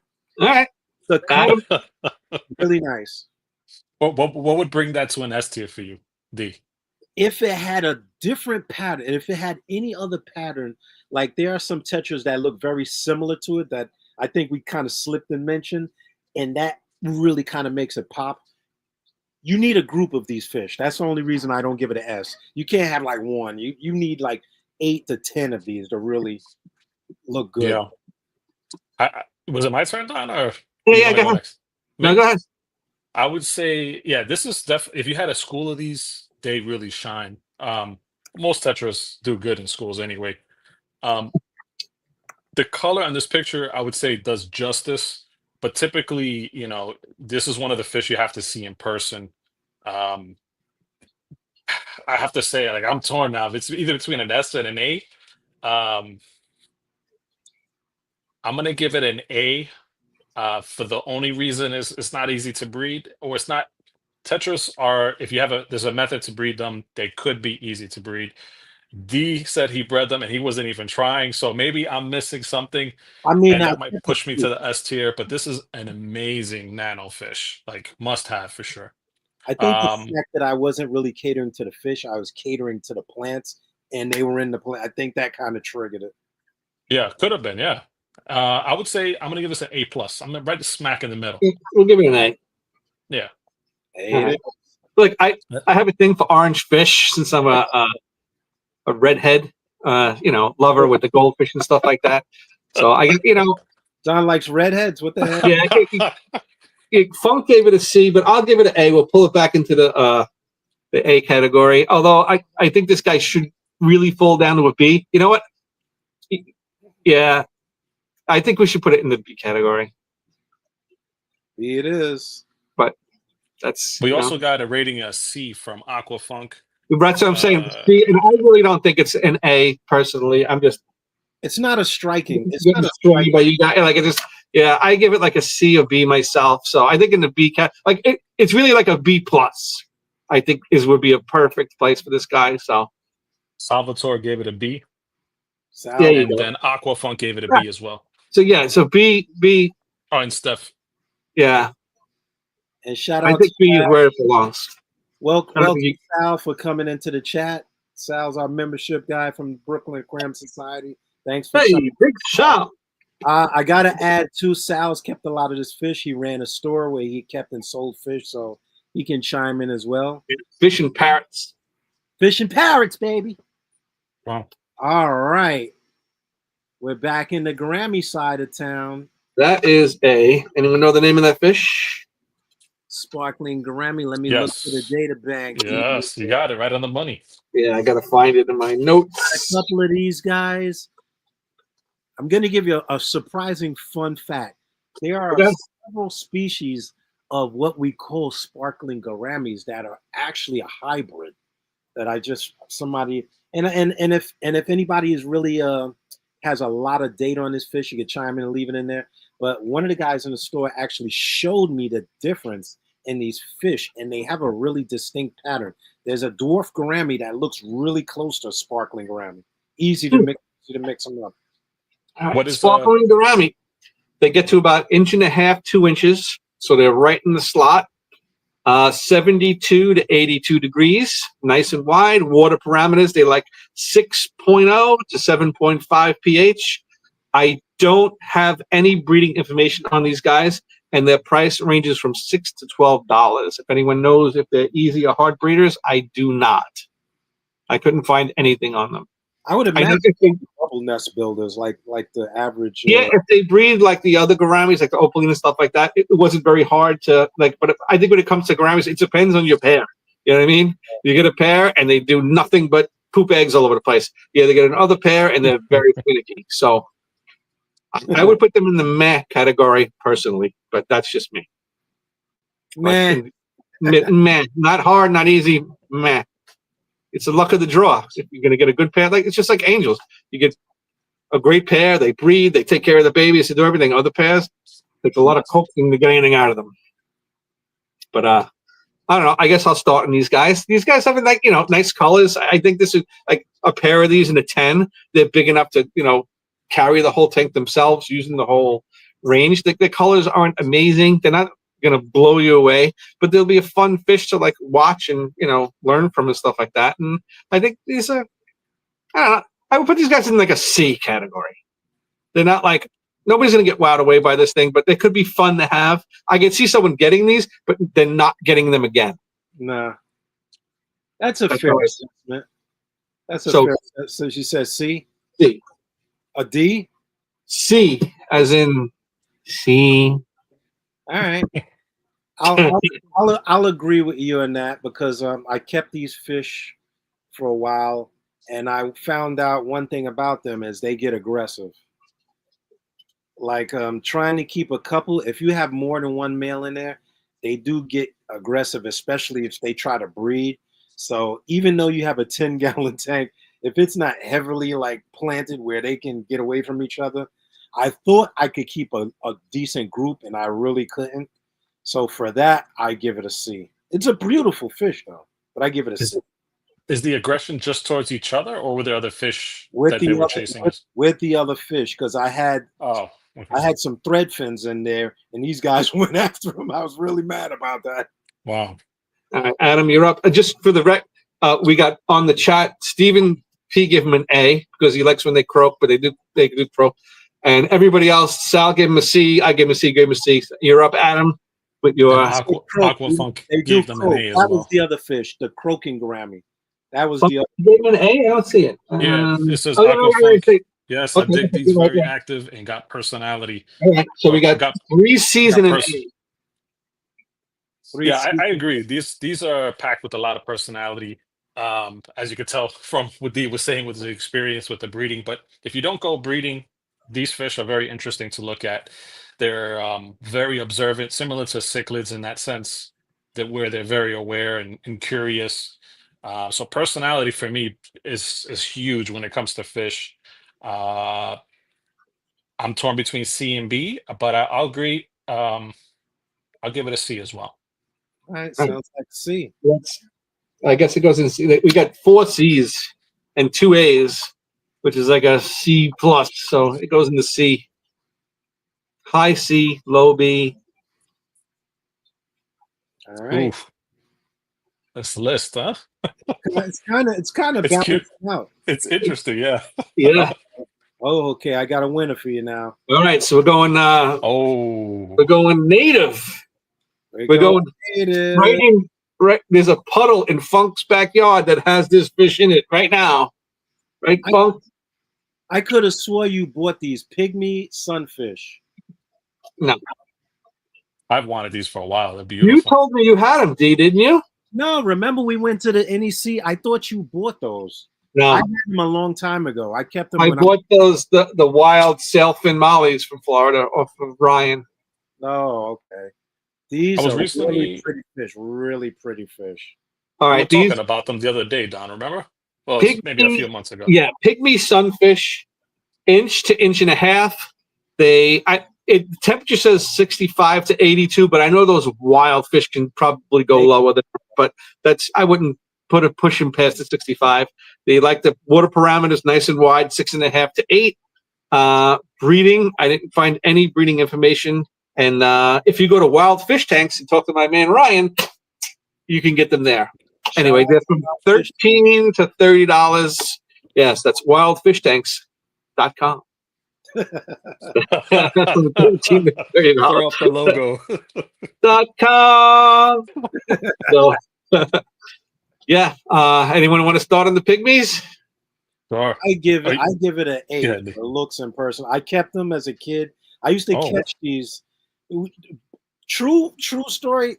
I don't know if somebody had released them years ago. We used to get these in Prospect Park. No way. Sunfish, pygmies, sunfish, blue, like all of the. Used to rarely you would find these things over the years. I guess life, whatever, took its course. But if you go upstate, some of the little ponds down in Florida, not upstate, down in like southern areas, you'll see these fish.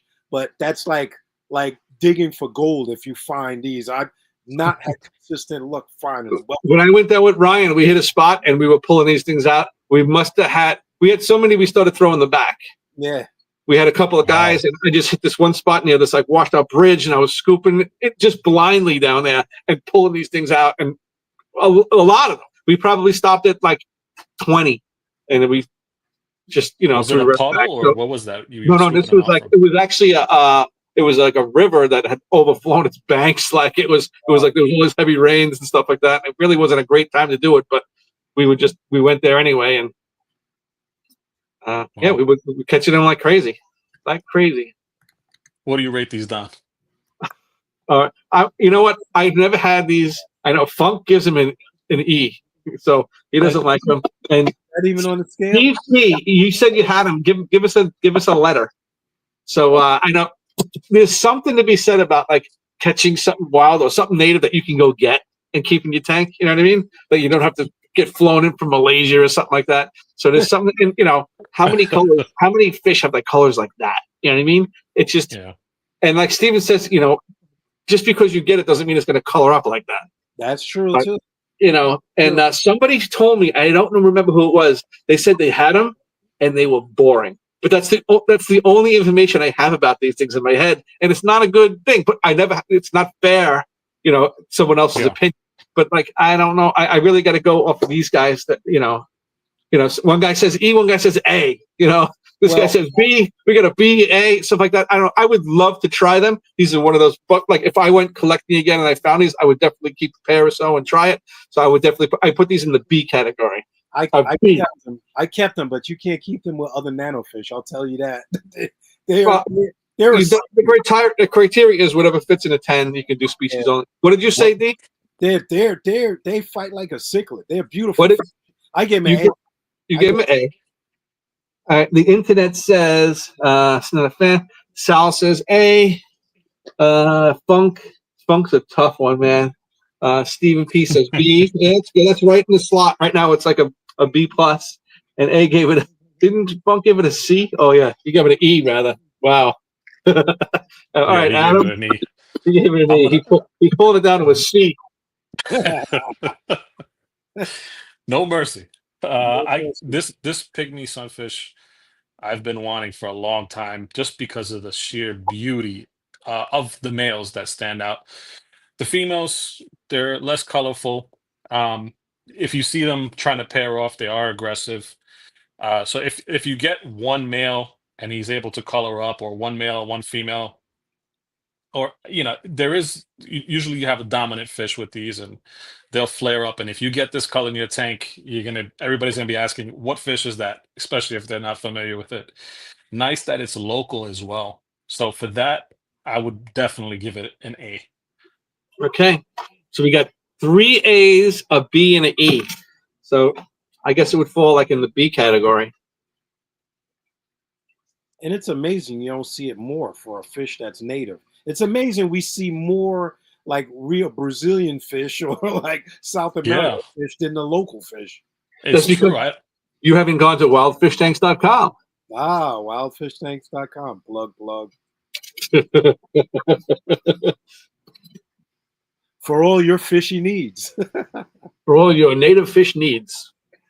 All right. There we go. I know what that is. That came up earlier. The Mr. Endler, as everybody loves to breed these guys to oblivion. The Endler. Yes. This is one heck of a specimen. I wonder. I dare to say that any two Endlers have the same pattern. You're right. They have some wild, and that's it. Honestly, I think it's a good thing when it comes to those things. It's nice to see the different. You don't know what you're going to get. When you breed them, it's like a box of chocolates. You don't know who's going to pop out, what kind of markings and stuff like that, and you can, the markings that you like, you can separate and then breed that. So that's something you can do with those fish that you can't do with any other fish, really. You need those libraries to get that done, or you can. It's just going to take a lot longer. In a month you can have babies out of these guys. Easy Oh, they're peasy. easy to breed. Definitely easy to breed. So, what would you rate it, Mr. Dawn?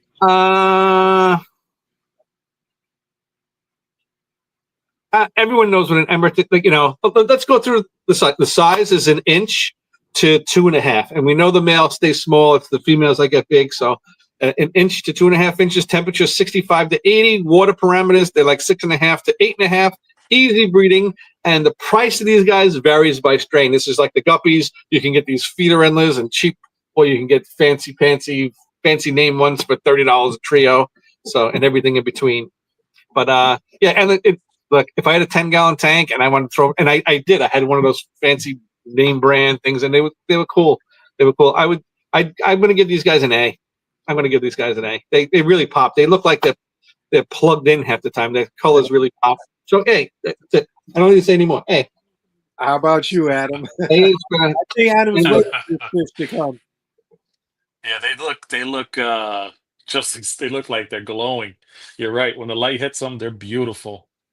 They're also bulletproof and easy to breed. Wow, Mr. Ah, boy, I'm gonna go with an A plus on this. Sal, you got to A put plus. Sal, you got to put in the comments why. You putting Adam? Yeah, I'm gonna give them an A as well. Mm-hmm. And Don, what did you say? I said A also, and the chat has 3 B's and a C. Wow, It's tough crowd. I know, right? It's funk. If it's not killing another fish, he doesn't want it. We want that. That actually helps with the tally here. All right, what do you got, D? I know I'm being fish hating here. I give it a B. Something about the fish I don't like. All right, so that's 4 B's, 2 A's, and a C. That puts it in the B category. So the B category is getting full. I like the fish, but it's something about it's too easy to breed. It's like the hooker of the fish world. Honestly, a lot of people don't like that. I hate to say it, but like the way that the guppies mate and the males are so aggressive, it's almost like rapey. A lot of people, they want to relax and watch the fish. They don't want to see this aggressive, mating ritual. So it's like, and they tear each other up when they do that. And then they look horrible. Yeah. But you know what? The experience for someone new coming to the hobby, seeing babies for the first time, Well, that's true. super gratifying, you know? Well, that's true. But yeah, I know once you learn the personality, it does seem a bit aggressive. And that That's my brings baby. us to oh baby. Tell me like Jimmy. All right. And next up, we have a. This Spotted is a pea puffer. A pea puffer, and I don't know if anyone's even if you've seen pea puffers or if you had them. Very tiny puffer. It's like the size of a dime. You know, actually the length of a dime, but smaller than the roundest. These guys get about an inch.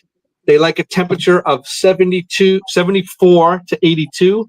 Water parameters of 6.5 to 8.5. From what I understand, they're very hard to breed, and there's a not easy fish to breed. Hard to breed pea puffers, and the price these things can be found from the $4.50 to the $16 range, and everything in between. Adam, start us off with the pea puffer, please. Please. Boy, I was looking up the pictures real quick for Amazon puffer. For a second, I thought this one was a different puffer, but yeah, pea puffers. It looked like the As far spotted. as packing, yeah, it looks a little bit different the picture, but there is one with spots as pea puffer, so it definitely is. Maybe the picture is just a little stretched, but I would definitely say, as far as all the fish that have come up here, as far as personality, you cannot beat the personality of a puffer fish. Super curious, super intelligent, very personal. Um, the problem with this fish is it doesn't get along with a lot of nano creatures. Yeah. So if you have shrimps and if you have crabs, little snails, these guys would go to town because they love chewing on things. They love eating as well, just like any other fish. But these guys have really sharp teeth. So for that reason, if it wasn't for that aggression towards other tank mates, I would probably put this as an S tier. For that reason, I'm going to give this one a B. Mm. D. I give it a C because it's a mean mother. You gave it a C. I kept the largest species. I kept the spotted puffers. I kept the figure eight puffers. And they are docile compared to this guy, which is the size of a fingernail. And they're like 3 times the size. But these guys, I don't like them because of their aggression. I thought they were cute until I got contrary reports. So I give it a C. You know what's interesting, D? I've heard some testimonies on YouTube of other people having luck keeping them with other species and doing really well. But I've also heard the opposite a little bit more, like what you just gave for testimony. So, I don't think what do you think, Don? I don't think you can keep them in a 10-gallon. I think they need a bigger tank. I had them in a 10, and I think there's a trick to keeping a handful of them. And I stumbled across it because I was watching. I don't know. It might have even been one of Funk's videos, or it was definitely a cichlid guy. And they said sometimes when you get a cichlid that's getting picked on and stuff like that, whenever you take something in the tank and you stand it up like a wall and you put a couple of them, and as long as the fish goes behind it, out of sight, out of mind, the other fish that are picking on them can't see them. They don't bother. So what I did is I took that 10 and I put a bunch of slate and I put like 3 or 4 pieces and I stood them up, and they almost sectioned themselves off. So the aggression went way down. Oh, okay. And also, if I fed them live foods like live baby brine shrimp, stuff like that, and they even said in the chat, they are very picky eaters. I couldn't get them to eat flakes or anything like that, so I got to buy bloodworms for these guys, and I got to do baby brine shrimp. Now, the brine shrimp takes so long; they just feed in, like there was like no aggression because there was always food and stuff and craziness going on. But and cool is how they spend more time paying attention to what's going on outside of the tank than inside the tank, which is very cool for a fish, But it's a little bit of a pain in the ass. And I had them and I loved them, and I never had them again. So that tells you something. I've seen them plenty of times after that, but I never went, oh yeah, I'll get set up a puffer tank again, and I never did it. So there's something to keep me from doing it. So I'm going to knock these guys down just for that reason. I'm going to give them a C. Would you never get a puffer ever again, or just a pea No, puffer? but I'll never do it again. But it's been years since I had them, and they never went back on my radar. It wasn't like, oh, look at those. I miss puffers. I don't miss paying for the food and being them so finicky. But they're cool as heck. I really like having them, but it's a pain in the neck at the same time. So I'm getting them a C. So the chat gave them A, an S, and a B. Somebody gave these guys an S. Empire of Dirt Aquatics. And Karula says that she fed hers Hikari Vibrobites and bloodworms. I fed mine bloodworms until I realized I was allergic to the bloodworms. Yeah, I did bloodworms and baby brine. So we got anything. 2 B's, 2 C's. So that's a C and a half, a C plus, and then an A and an S. So it really puts him like in the B category. All right, B. Running out of space. Tell them what happened to you, D, with the reaction to bloodworms. Oh man, I was breaking out and coughing like it was allergies. It was bad. It was no bad. joke. It's no joke. And your eyes swelled up or something. Yeah, right, they you said? swell up. And Yeah, a lot of people are allergic to them. Yeah, so Yeah. let's see. Dangerous. Hoo-ha. Oh, F, Funk said F. So if you want to knock them down to 1 tier, Knock them down. I didn't see Wow. I didn't see Funk's thing. So if you knock them down from what we put them a B to C, that pulls them all the way down. Yeah. Ooh, excuse me. Bless you. Oh, bloodworms. You just mentioned Salud. bloodworms and I'm sneezing already. Yeah, you can't even mention the name. can't even look at the picture. All right, let's go back to one of our buddies. Oh, another native. Another native. The least killifish. Really popular fish. They've been coming up at club auctions on a regular, very easy to breed fish. That was me. On with the facts. That was me. That was you. That was I also. Good. Oh, Funk, you get an F minus. What, on the least killifish? No. I don't think anyone voted on the least killies yet. But if you do vote on the fish, just do the initials or something like that, so I can't tell what. You know what? Let me just do this. If I put a bunch of dots, there's a dot. I don't know. Let's do this. Everything below this X is the vote on the next fish. I'm Neptune on that. The least killifish gets a ½ inch to 1.2 inches. The females just get over an inch. Temperature 68 to 78, and I think you can stretch those wild numbers a little bit. Water parameters 7 to 8 pH. They are easy breeders, live burrowers, and if you go to wildfishtanks.com, you can get them at Ryan's page. Wildfishtanks.com. These are native down to Florida. Funk can probably catch these tomorrow if he wants to get up early. Get a whole bunch, and he can mail them to us. But these are online 13. The only place I found them was at Wild Fish Tanks, and for $16 for a trio. So I have about 40 here, so I can make about $4 a piece. You still have them? Yeah. Oh wow! I brought a whole bunch. I bred the hell out of them and brought a whole bunch to the club, and then stopped breeding them and then just brought the rest of them. But I didn't bring a lot to the club. I gave them to a friend of mine. I brought them to the NEC actually. So why don't you start off and give us a letter, or tell us what you think? They're an A in my book. Easy to breed. I got them in here with guppies. The fry was so small. I bred them outside. They do good in relatively low temperatures. I know they have a parameter there. I've actually had them outside in 60 degrees and lower. So they remind me of little bass swimming around. I give them an A. Nice fish, easy to breed. They look good in a tank, and they swim at all levels. Okay. So you said A? A for me. Any aggression towards other fish with them? Like guppies? No. Like personality or? I have them with baby fish. They don't bother anything. They don't even bother their own young. No, Wow. they don't. You can keep them. Wow. I don't separate the fry at all. Okay.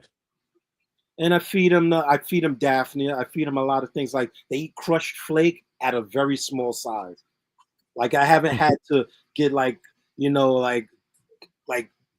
breed my own like cultures to feed them. So A. What do you think, Adam? I've never had them before, so I'm basing it off of what you guys, and I've seen them at the club as well. I've seen them in your house, Don. I don't know. There's something about them that looks cute, but They're looking at me right now. for me, Adam said I'm cute.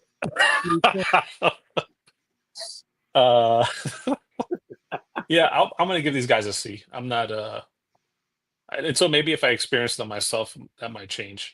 Next I time have we a feeling meet, that would change. Yeah, for the honestly, positive. I had them. They don't get very big. No. Honestly, they breed well. They breed funny. They breed different than like guppies. Instead of like a guppy female will just poop out like 20 or 30 babies. These guys will they'll have a couple and then they'll wait and they'll have a couple and then every day they'll have one. It's weird where they go, but honestly, they're boring. They're boring. Their colors aren't striking. It's something like, oh my God, look at, like I had, dozens of people come down here and look at fish, and no one ever stopped at that tank and was like, "Oh my God, what are you having here?" They were like, "Oh, it's just, I really, and look, there's a lot of good fish on this list. This is not one of them. This is an E fish in my book." They definitely blend in with the guppies. If you didn't look real close, you wouldn't tell the guppies from them until you see the pattern. So they blend in pretty well, right? Are these small size? Yeah. Are these endangered species? I know there's a few endangered species, but I'm not sure. They were on the CARES list. They're one of the CARES list fish. That may change or may not change as everybody's been breeding them lately, but they were one of the CARES species. Good to know. All right, so between the chat and us, we got a couple of A's, a couple of C's. They cancel in out, and then we got an E and a B, which brings it to like a D plus. So it's in the D or the C category, wherever you have room. You want to throw it down the D? It's really a D plus. The first D of the night. Yeah, I can't believe it ranked that high. Look, they can't all be CPDs. You know what I mean? There's a reason why the king is the king. Oh, what look what we have here. Here's a winner. Forktail. That is a forktail blue-eye rainbow fish. The Pseudomobile bababui fish. The size of these things they get. These are on the larger size of our scale, but I think they really do fit in nanos. 2.5 inches max size. Temperature 74 to 78 degrees. They like a water pH of 6.5 to 8. Easy to breed. And the price is between $4 and $15. I've paid $15 for this fish. Beautiful fish. I'm coming right out with an S. I'm not even gonna nitpick around with it. Wow. It's not the easiest fish to keep. Only I don't know why they seem so delicate, but they're a beautiful fish, especially when they mated and they flare those little top fins up. The female is pretty drab. You can always tell the female of this fish because they kind of look like they had a long day at the office. But I give it a superior. Yeah, let me go second here. Chat, I got 2 A's on this guy already. I got an S from you. And I give one of these things is like, it uses the water column. They have amazing colors. I love when fish have tipped colored fins. And this is, if you look at these guys up close, they're very unique the way their fins are, and they got those like high weird fins that like stick out of their ears. It's just different. You're not going to find another fish that looks like this. You know what I mean? They're really a species of their own. They're very unique. They're affordable. And you can I see these pop up at stores all the time. It's not that uncommon to get some type of rainbow fish, like some type of pseudomobile. So yeah, I would put these guys in the S tier myself. I would, these are just, everybody should have tried these once, It's not. These are definitely on the bucket list for me. It's not a Petco fish. You will rarely see that fish like a Petco. Like I don't think I've ever seen one. Pretty. What do you think? Yeah, they're gorgeous. The biggest I've ever seen these guys, and I didn't realize how big they actually get, was one day I walk into Monster, and it was one of those first tanks you see, the small tanks, and boom, I saw the sheer size, and I'm like, whoa, these are much bigger than I typically see them. But it's like one of those, you ever seen max grown Congo tetras? Don has them in his house now. But typically you see Congo tetras in the store, you're like, okay, you see them in someone's tank, okay. But if you see them fully grown, it blows you back. You're like, whoa. Big difference. So these actually did that to me. But I don't know how, again, rainbows grow so slow. So I don't foresee that happening so quick in someone's tank. But as far as beauty, gorgeous fish, good shoaling fish. I'm gonna give this one an A as well. Beauty. All right. So we got 3 A's, 2 S's if anyone else wants to vote. So you can put it up. If you put it in the A category, it's up in the A. A. Not the easiest to keep though. Or may just be me. And you need them with in numbers size too. Yeah, you definitely they do better in the school. All Mhm. right. Oh. Now is that the chili rasbora? If I'm not That is the Yep. chili. yeah, chili rasbora. Mhm. The chili. I saw them today at Amazing. If anyone's interested, pretty cheap, like 4 for $10. Where? Beautiful fish. Amazing Who on wants 86th Street. who wants to start it off? Let me read the criteria, and then you guys can start. I gotta find it. Chili rasboras. They get a size of 1.2 inches for the biggest fish, as big as they get. Temperature of 68 to 82 degrees. The water parameters of 4 to 7. Wow, it goes low. Breeding, medium breeders, not easy, not hard. I never bred it myself. And the price from $3.50 to $20. Locally, you could probably get them cheaper. Like I said, I just saw them 4 for $10. How much is that? 3, 6, 9. It's under $3 a piece. Did he say $20? Huh? $20? You said? 4 for 10. Oh, Like $2.50 a piece. beautiful. But online they go $3.50. Yeah, they went as high as 20. Look, Wow. I took. I'm not going to say any names, but I took what an online store that's typically the lowest price you can find, and I took an online store which everybody knows was typically the highest price, and then I took those two numbers. One is the lowest, one is the highest, and these are internet prices that I can't give local prices because Funk can't get anything on 86th Street. Oh.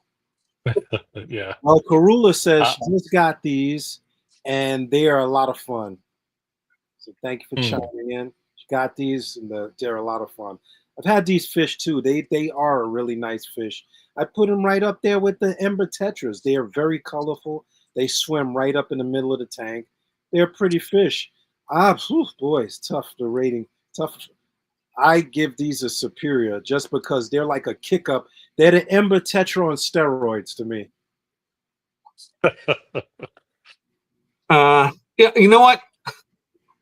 I just saw a tank of 100, maybe 200 of them a couple of hours ago. That'd be Not awesome. one of them looked like that. That would be awesome. They look like that. Like, if I get those fish and put them in a nice tank, is that what I'm going to get? I mean, like we went like the cherry bobs. Remember, I gave them a lower standard. Yeah. Like the picture of the cherry bob that we found online. It's probably doctored a little bit. It's the red is like whoa, just like this. I have cherry bobs right here. Not one of them. I mean, the males are red. Don't get me wrong, but not one of them will fit the red in the picture. So yeah, I feel, and I never kept these. I feel like if I get them, I don't think I'm going to get that. That's what I want, but am I going to get that? You know what I mean? I don't know. But I don't. Just because I don't know doesn't mean I should give it a low number. It just means I don't trust it. So what did you give it? D? I'm writing it down. I gave it a superior, but now you make superior. I feel like it's more of an A. Okay, that makes more sense. You know what? Consistency is. I'm going to give it a B until it proves to me it could look like that. Wow, he's got to prove it to you. What he's got to do? Rub you, rub you off. To do my taxes. And what's up, Lifetime Aquatics? Who says, "What's up, guys?" Shout out to everybody joining us in the room. We're just having that cool chat. You're free to chime in with your opinion. We're all friends talking about fish here and judging. Nothing is scientifically sound in our Yeah, Karula says that there's some species that don't get that bright. So how do I know that's what I'm getting? You know, maybe so like unless it's coming from a breeder and you go to the store, you really don't know what you're getting. Well, so I'm going to knock them to a C. No, but in all fairness, that's like I tell you, when I bred that Ember by mistake, the only reason I noticed it is because it was 10 times brighter than the ones I had in there. But interesting. And getting them, but I want all of them look like that, not one. But I mean, breeding them versus getting them shipped can have an effect because you don't know how they catch them. They scrape them up there in a bag for 2 months or whatever it is. That can affect how you feed them, etc. Yep. Yeah. So what do we got? Right now we got a C and an A. Sal gave it a B. And if Karula would give it a grade, we need more crappie fish up the low grades. Yeah. And nobody else gave it a letter in the chat. So we get a cab so far. C, A, and B. Adam, you're up. Yeah, I think this photo's is a little bit throwing people off. So there is a backlight on this photo or behind the fish itself. So I think it's lighting it up. So if you look at the front part of the fish, it's a little darker. That's typically how I see it. Yeah. But it is a striking fish. Talk about definition of nano fish. This is it. This is pretty as tiny as you can get Yeah. for nano fish. They're so tiny, like they don't even mess with shrimp. They don't bother snails. Great fish to have in a community nano tank. So I would rank this one as an A. I haven't had them personally, but I hear a lot of good things about them. All right. We got uh-oh. Change. We're changing here. We got 2 B's, 2 A's, and a C. So that puts it in the B plus category. Another B plus. The B category is getting full. You know, you could squash the pygmy one a bit more, maybe, and fit it in. I'll squash them all down a bit. Yeah, squash them all. We're squashing fish now. Yoink. Pancake-sized chili raspberry. Uh-oh. Let's move this up. Ooh, ran a little quick there. Oh, look at this. Wowie wee wah. Ooh. Kept these. Yes, please. And A, they're expensive, and B, they are tiny. They are What is that, clown killie? The clown killie. I've paid through the nose for these fish, but they're really How much? And when you see in relative to its size, I paid $15 for these fish for each. I mean, the clown killie fish, they've gone down way since then. They get about 1.5 inches long, tiny fish. They like a temperature of 72 to 80 degrees. They like a water pH of 4.5 to 6.5. Breeding of these are medium, not hard, not easy, and price range between $9 and $15 with DP. I give it an S if I want to start it off. Oh, why? Because you got robbed? You don't want to make it feel like you got robbed at $15? I paid $15 because they're an S tier fish. Look at the contrast. Look at the contrast. It's like 2 fish taped together. Like the back of the fish and the front of the fish are like 2. It's a conversation piece. Absolutely.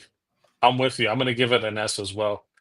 Done, or I don't think anybody mentioned this, but this is a upper water column type of fish. So they love to hang to the top. They might come down to mid column rarely, but does great in a planet tank as well. I haven't seen them bother too much because they stay in the upper column. So yeah, the color, look at the beauty. The picture says it all. And again, this is kind of like the chili raspberry. They are tiny. So this is the way to go. Especially if you like having different things. So, for example, a community tank, you throw pygmy cories at the bottom, you throw these chili raspberries in the middle, and bam, the killie, S tier, all the way. All right. Empire of Dirt Aquatics, was that Jeff Kane said he's got a breeding pair of a breeding group? Or is he, if you've got these breeding, put that in the comments below. You know, I'm not sure to tell the difference between male and female. I think I've only seen males, but maybe if anybody could elaborate on what a female looks like. Let me see if I can look that up real quick. Look, if these look anything in real life, like they do in the picture and stuff like that, I never had them. I always wanted to do killies. I did saltwater killies, but these would definitely be on the radar to do. These are really nice, and like I said, they're not that expensive anymore, and you can find them. The price. And yeah, if you got a nice little nano tank and you pop these suckers in there, this could be a real showstopper. This can be, this could be the fish that dethrones the CPD in my mind. If anybody's gonna take them, replace it. So yeah, D even changed his vote. He went a little higher. I'm gonna say S tier also. So that's 4 S's and an A. So this guy goes to the top of the food chain, right next to the CPDs. Here we go, all the way, my brother, to the S tier. So I looked up the female. Female, if anybody's curious, like I was, it's basically the same fish. It looks a little smaller than the male. It just doesn't have that beautiful back fin The tail. with the colors on it. Yeah, but it has the stripes, has the blue eyes, Nice. identical except for that tail. Very good. Very good. What we have next on the list here. Probably a male. All right, now this is extremely popular nowadays. At $1 for every one of these fish. There's And ladies and gentlemen, a very familiar species to my fish room. I bred these into the thousands. This is the white cloud mountain minnow because I was greedy. I wanted money, so I.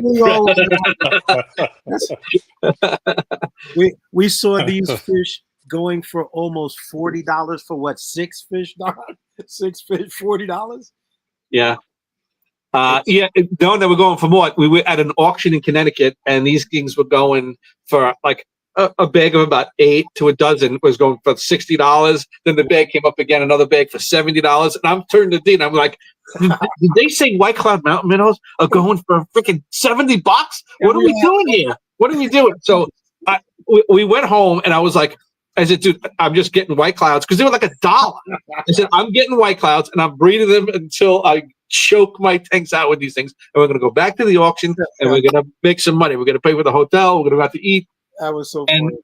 COVID hit, didn't get to happen. I ended up bringing them, but it turned out the auction was in Connecticut, and it was the Northeast Council. So it's all the fish clubs from the Northeast, from Maine all the way to like Jersey, Rhode Island, Jersey. So a lot of the places like Rhode Island, Massachusetts, and stuff like that, Vermont, White Cloud Mountain minnows are illegal because they're afraid they're going to get in because they can tolerate cold waters because they come from cold water streams in China.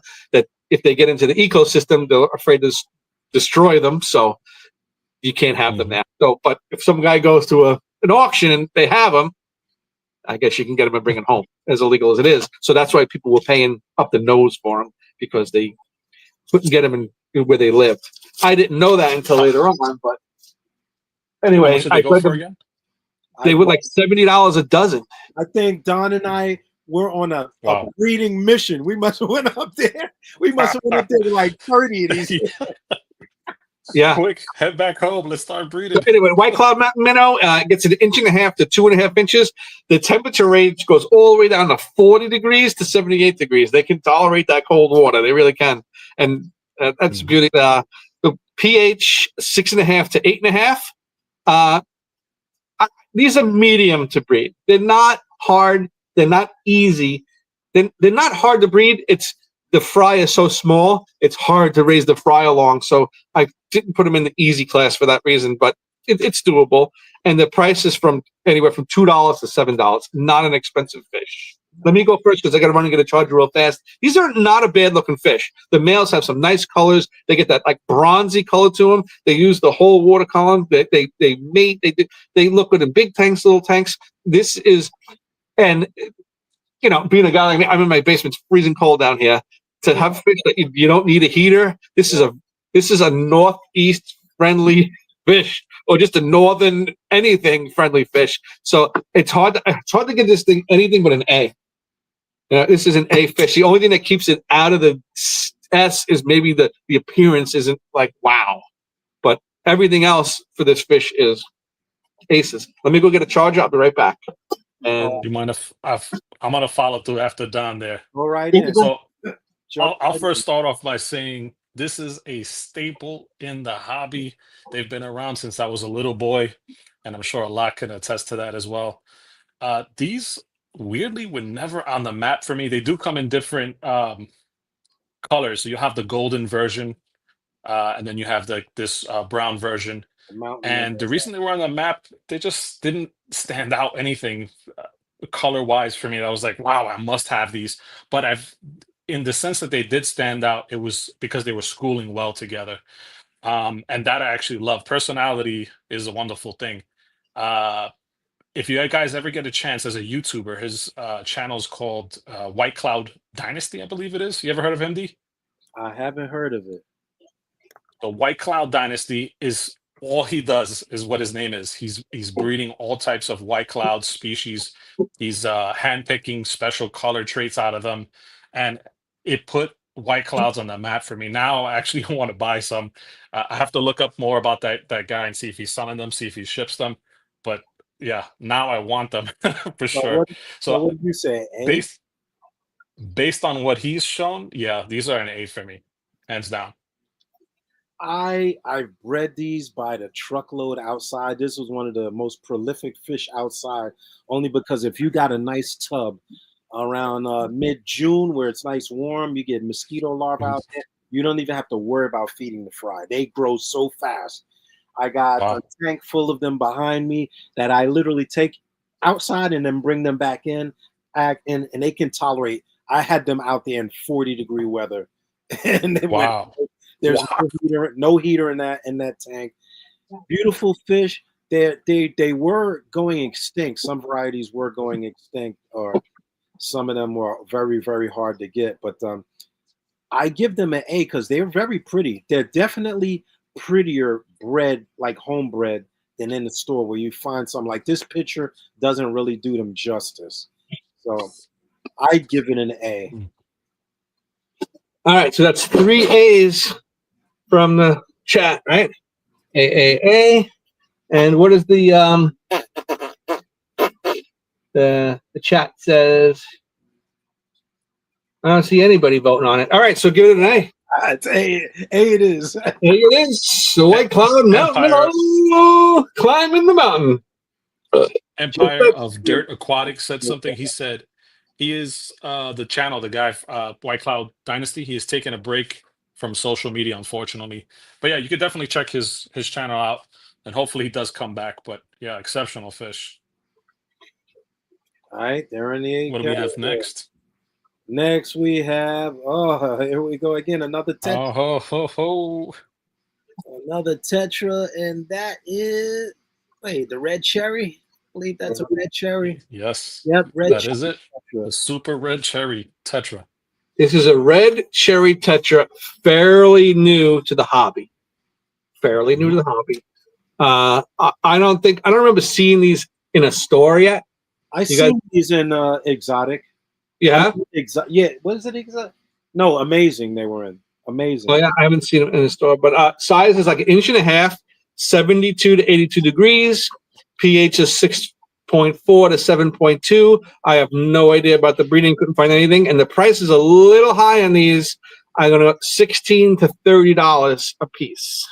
I believe they're an egg scatterer, like the other tetras, if I'm not mistaken. Yeah, but scatterschmatter tetras are very hard to breed. Yeah. If I were to guess, these are not easy. Some like emperor tetras aren't hard and stuff like that, but most tetras are try to breed neons because you can't sex them. That's the problem. These fish are very difficult to sex. Yeah. I don't know. You want to go first? I find it the other way. I feel tetras are not as bad as they are, as the rep is to breed them.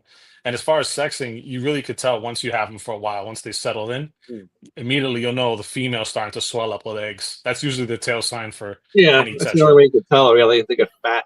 Yeah. But what a beautiful, this is a gorgeous fish. So, well, who wants to start it? Aquafunk, he says tetra, so it gets a big fat C. He's tetra biased. Yeah, it's not an aggressive, really? gang-fighting fish, so he hates it. But well, somebody says a one man C is another man's A. What can you say? Yeah. What did you say, Adam? I'm gonna give this. What was the max size again? Can you repeat that real quick? Sorry, 1.5 inches. 1.5 inches. All right, I'm throwing this up in the S tier. This is an S tier, sheer beauty. This is a gorgeous tetra. Pictures and videos do not do justice for this. The first person that I knew selling this was Alex in Queens. Mm-hmm. And the pictures he showed blew me away. This is something you have to see in person. And it's almost a little scary, the color, because if you have it in a nice planted show tank, they might even steal the show. That's how beautiful these guys are. And just like any other tetra, and what tetra would you guys say this is similar to? Ember. These are similar to Ember? It's fatter. It's a redder Ember tetra, according to the picture. So it is, to me.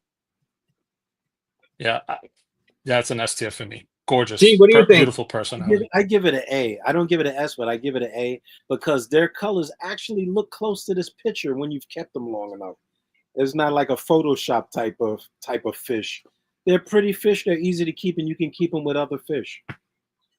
Yeah, I don't know. I kind of agree with the chat on this one. They're getting a pretty low score. I mean, one guy's giving it an A. Everybody else gives it a C. I see the C's. Yep. Right now, I think for what it's just a tetra, and if you're going to charge me $16 for just a tetra, you come on. You'll tell me you could breed every other tetra and sell it for $2 a piece, but this one I have to pay $16 for its new. I'm waiting. I'm waiting for this thing to go down and be the same price as a ember tetra or a black skirt tetra or whatever, and then we'll talk. Is it nice? Yeah, but is it worth the price they're asking for it now? No, not even close. It's just a tetra, just like Funk said. He's 100% right. I'm putting this in the D category. Wow. This tetra is though being confused with another tetra that is called, I believe, also a cherry tetra, but this is the red variant. So it's not what people are used to seeing. And I still feel like this picture doesn't do it justice, man. If we ever see this, we gotta go together and check it out. They are translucent, but they're still a little bit. I see that, but they're still red. Right. Yeah. So anyway, that's 2 A's and S, but it's 3 C's and a D. So it puts this in between the C and the D category. It really, I'd say probably C. It belongs in the C. It's 3 C's and a D, so it goes in the C category.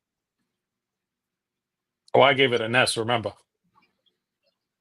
Well, I tell you, somebody gave it a D, though. Oh, I know, but I gave it a D, and there's 3 C's on the chat. So it's really... Yeah, so C it is. Pulling it down. Oh, C it is. Yeah, it's holding tight in C. Gerald... Well, I'm shocked about that one. Gerald's saying we're being too generous with these fish, but Gerald, you get to vote. I haven't seen have you got a vote in here? Every vote counts. Lifetime. Yeah, so give it a letter, S through F. You can give it an F. It'll count. All the chat's vote counts. If you were here earlier, you would have known that. What the hell? Wow. Let's just say the scarlet batis is one of my favorite fish in the world. I put this on here because I knew you would give it an F, and I can't wait to give it an F. You're a mean guy. You're mean. You hate me in my scarlet batis. You hate fish. You fish man. You hate fish. The scarlet batis. I can't wait to hear what you say.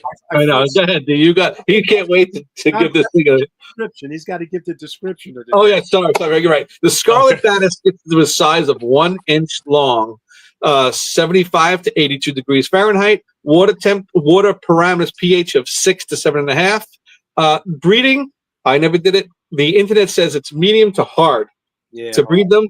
Price, this is where you get a wide range. They go from $7 to $25. These guys are a little on the pricey range for a fish of its size. But Mr. D, start us off. Look at you. He's like, I'll tell you, I want to talk about this one. I found this fish on eBay a year and a half ago. I could not find this fish anywhere. Now they pop up here and there. It is strike. When I tell you, it's for those of you that keep cichlids. If you keep cichlids and you want to get in a nano fish, you got to get this. This is the best bet if you're not keeping the pistos. It's a beautiful. This picture can't describe what it looks like swimming in your tank. And if you had a 10-gallon tank, this fish you got to have. I mean, it's beautiful. It's an S for me all day. Wow. One guy that I know that I can consistently get them from, and I believe he's in Maryland. He was shipping them. And I bought them. They were, I think, $20 a fish, if I'm not wrong. I bought a pair of them. It was $40. I had them for a while, but beautiful fish. Well, just before you go, Adam, what do you know? Who wasn't on here? Empire of Dirt Aquatics. Jeff says, very much an F. So I guess Jeff has some experience with this fish. Not happy with it. Your boy Gerald give it a D. So I'll go since I'm yakking already. I've been in the fish store with him while he's jumping up and down looking at these things, and I don't understand the dance, and I don't know if it's my age. This is one of those fish that it's actually too small. You know what I mean? Because like you see the picture, it's zoomed in nice. It looks like the size of like a gourami, like a dwarf gourami. It's not. This thing is so like you have to sit there and you have to be like, what the hell am I dealing with here? You know, it's so tiny. Like this is a gorgeous. I've never seen one like that ever. Ever. I think there's a whole mystique around this fish, or maybe it's the name. It's like got a fancy name or whatever. But I can't get this. I'm gonna give this thing a D. Wow. Really am. I'm sorry, D. It's because I didn't jump up and down enough. I know. Keep jumping. I'll give it an E. We're gonna have to confiscate that magnifying glass from Don. Karula says, He's using that thing. It looks like the Ant-Man of cichlids. It's Ant-Man. So This Don, one let me is ask all you, over the place. This is all over the place. what would take you to the S? It's just size? Is that what it is? If this fish actually looked like that, like if this or like a jewel cichlid size, like a little smaller than that, if it actually looked, then it would all day long. But I've seen him, and because D was so excited about things, since I go into my place on Avenue and I'm like, oh, they got scarlet matters, and I'm looking in the tank and I'm squinting, I'm like, I don't have a pair of glasses powerful enough to see that, you know. It's just not. I would need 200 in a 10-gallon tank to see these damn things. They're so tiny, and I don't know. Granted, I never tried them, but I just some fish. I guess I don't see it. That's all. They are the true definition of nano. They are yes. Like you have to. Okay, we go back to the definition. I'm not going to hawk on it. I'm not keeping these in a coffee cup. It's a 10-gallon tank. How small do you want to go? I got brine shrimp. You want to keep those? If you take this fish and you put it through next to an African cichlid, it's amazing. It's like the tiniest version of an African cichlid. It's just right. It reminds me of a little jewel cichlid, tiny jewel cichlid, like a jewel cichlid fry. So Empire. Did you ever get yours to look like this? Yeah, I'm telling you. But the guy who shipped them from Maryland, he was breeding them, and I cried because I actually dropped something on one cleaning the tank, and I'm pretty sure. Man. Because they live in little caves. Like they'll live in little caves. They'll find one spot and they'll nest in that one spot. But pretty. But Empire says the lack of females. If I can't make more of a fish, or have a chance to make more, I'm not interested. Yeah, I agree with that. If I can't breed it, I don't want it. It's hard to breed. That's a challenge. Well, if it's a fish that's hard to breed is one thing. A fish that you can't get females, that's a whole nother thing. Well, you got to get them from a breeder. Like this guy would send you a pair. I'm not. Now you're paying $25 for a fish you can't see. Well, you're paying $25 for a pair, a proven pair. Not like you got to get 6, and you get 5 males and 1 female, or vice versa. All right, Adam, give it a letter, please. Well, one question before we give it a letter. D, what's the aggression on these guys towards other fish? They're not aggressive except when they were breeding. Like if they made that nest, nothing else was going near that nest. All right. So in that case, I'd give this an A as well. A. Oh, wow. An A. Yeah. It's beautiful. I was almost close to giving it an S as well. But again, I would agree totally with D. This is the definition of a nano fish. This fish. I mean, this is why I feel this chili rasboras. Those are the CPDs. I think that's why they came up with the name Nano aquariums, and this has to be in that category. Yeah. So for sheer beauty, if you can see it, if you can't see it and you have bad eyes like Don, you need your magnifying glass. But otherwise, this is a great fish. If they all look like that, I guarantee there's nobody in this page or on this chat that saw a fish that looked exactly like that. A scarlet matter, just like the one in the picture. No, he said he saw his own. Yeah, that's not his tank. That's the internet. I actually have pictures, and I can't find it now. But I have pictures of mine that look like that. I've seen them look like this at the store. All right. So anyway, so let's try to figure out the average here. We have. But hold on a second. This fish is Gerald, one of those you didn't give it a number or a letter, did you? I didn't see you there. I think I'll nano give it a B. aquariums are the whole point of nano aquariums is that you're looking in. There's small tanks, You and gotta you look want to for it. like zoom in. So for that reason, this is why that for me it ranks such a good rating because you have to look in that tank and you got to explore to find these little critters, you know. It's a But if true you, nano. It's not a puzzle. It's a fish tank. If I yeah, got to get my eyeballs wet to see these damn things, then what are we doing here? Well, bloop, okay. bloop, bloop. Put some drops in there. It's sparkle. Without sitting too much on this particular fish, and we'll go on to the next fish. You said nano. Now, most of the other fish in this category were over an inch or better. This one will not go past that. It's size schmize. That's only one criteria. Maybe There's a micro. whole bunch of criterias here, but that we're going by. But Don, anyway, my my laptop shut off on me, so the chat is on you now. I'm all right, looking. Sorry, I Don. got it here. I'm looking at the chat. I got it. I figured it out. Okay. So Yeah, let me just draw a line so we go to the next one. And so anyway, we got to try to figure out this average. We have 3 Ds and F. So wow. that For the 3 Ds and an F, that puts it like in an E category, right? So that's from there. But then we have a B, which brings it up to like a D. And then we have 2 A's and an S, which brings it to like the B-ish category, the B or the A. Wherever you have room, you can pop it in there. It's really lower than a. I think the price Like scared everybody off. It's like a B, but if you want to put it in A, if you, just because of the room, it's in that area, A B. So real quick, Karula, when she first came in, she had said she missed what was the first. She had asked this question a while ago. And I didn't get a chance to jump in and say so.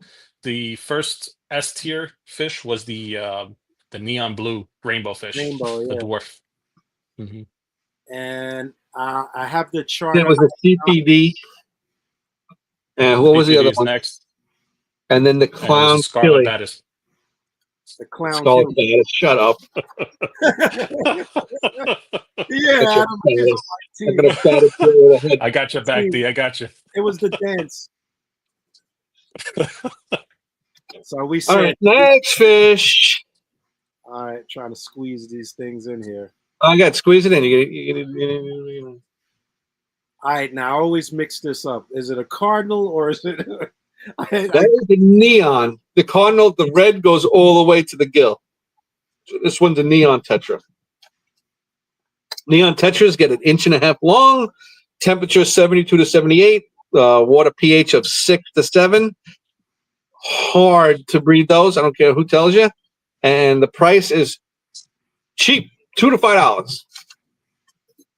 They're actually going up in price nowadays. And these are one of the fish that is quickly becoming hard to collect, only because of the deforestation in the Rio Grande area. Right, So which I expect the price to start going up even more. it could bode well for them. There's still a lot of captive bred. There's a trick to breeding them. I don't know the trick. Some people have these like containers with like this like Moss. coconut husk, and it's just like it's almost like a file cabinet. You put a male and female in it, and you put them in that, and the next day you take the parents out, and there's eggs in there. So I don't know. That's I don't have a file cabinet, but this is so hard. This is really. I mean, everybody. There isn't a person in this chat or anywhere that hasn't cut their teeth on neons. They went into the fish store, like you said, hey, Ma, I want a fish. And they go, oh, look at this one. It looks like the thing has batteries in it. You know what I mean? You're not going to find a fish that jumps out like that. They really are amazing. They use the whole water column. If someone just landed from space and you said, hey, fill this box with water, go to the fish store and put fish in here. They're going to come back with neons. You know what I mean? Someone that never did fish before ever is coming back with those. I'm like, oh, I bought these red, white, and blue ones because they're pretty. Nano, Either those are cardinals. So take me to your neons. yeah, I got to give these. I don't know.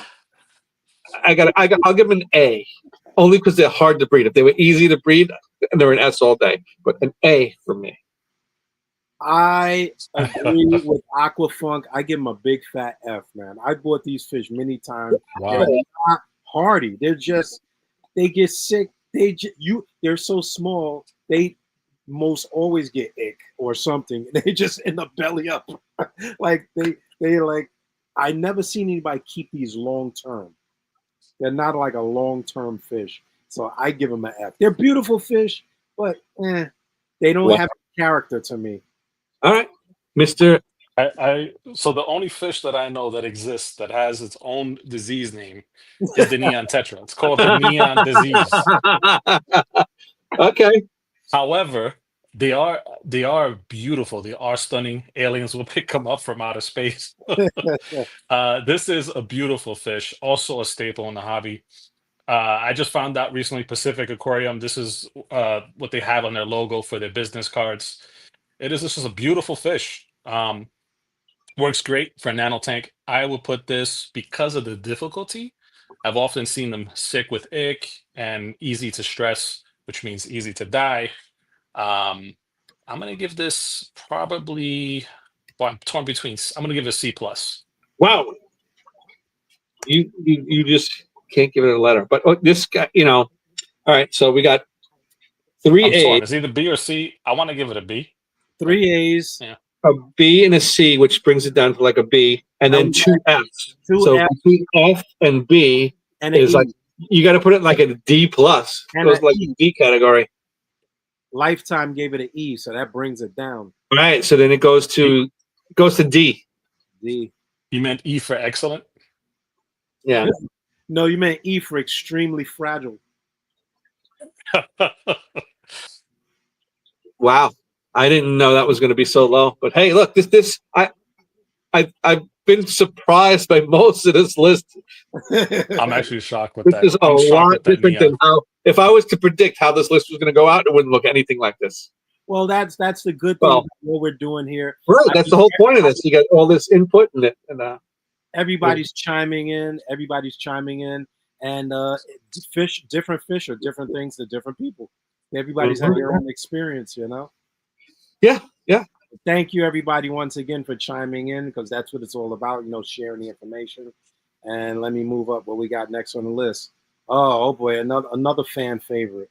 Oh, bomb. Coolie Loach. Yay! Coolie Loaches are awesome. Come on. Who doesn't like a good snake fish? Or eel looking Wormy thing, little right? thing. Or missing in action fish, we should call it. Yes. You may Nickname MIA. You may see it every Groundhog Day.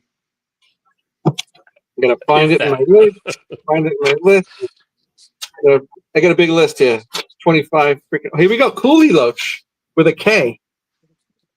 Size is 3 to 4 inches. The Coolie Loach. Temperature 74 to 80 degrees. Water 5.5 to 6.5 pH. So they like it fairly acidic. Hard to breed, and the price is between $3 and $8. $3 and $8. Anyone want to start? I'm not starting with this freaking worm. I'm laughing at me trying to get this bee back. Yeah, I'm trying to see where the hell this yellow went. Yellow. I'm enjoying it has this. a half of a bee.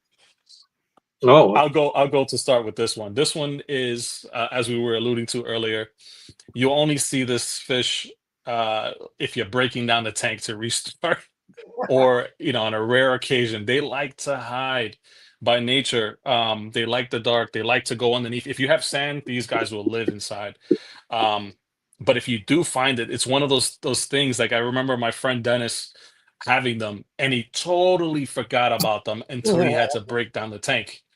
And he was like, "Oh my gosh, I have 3 coolie loaches. I thought they died. I thought they jumped out. I never found them." Guilty. So it's one of those things. If you're willing to have a fish in there that you'll probably never see, this is the fish for you. As far as beauty, I love clown loaches, and I love any fish that has those tiger stripes on them. So as far as beauty, I put it in the S class. However, I'm gonna put it at a B. Well, no. Oh man.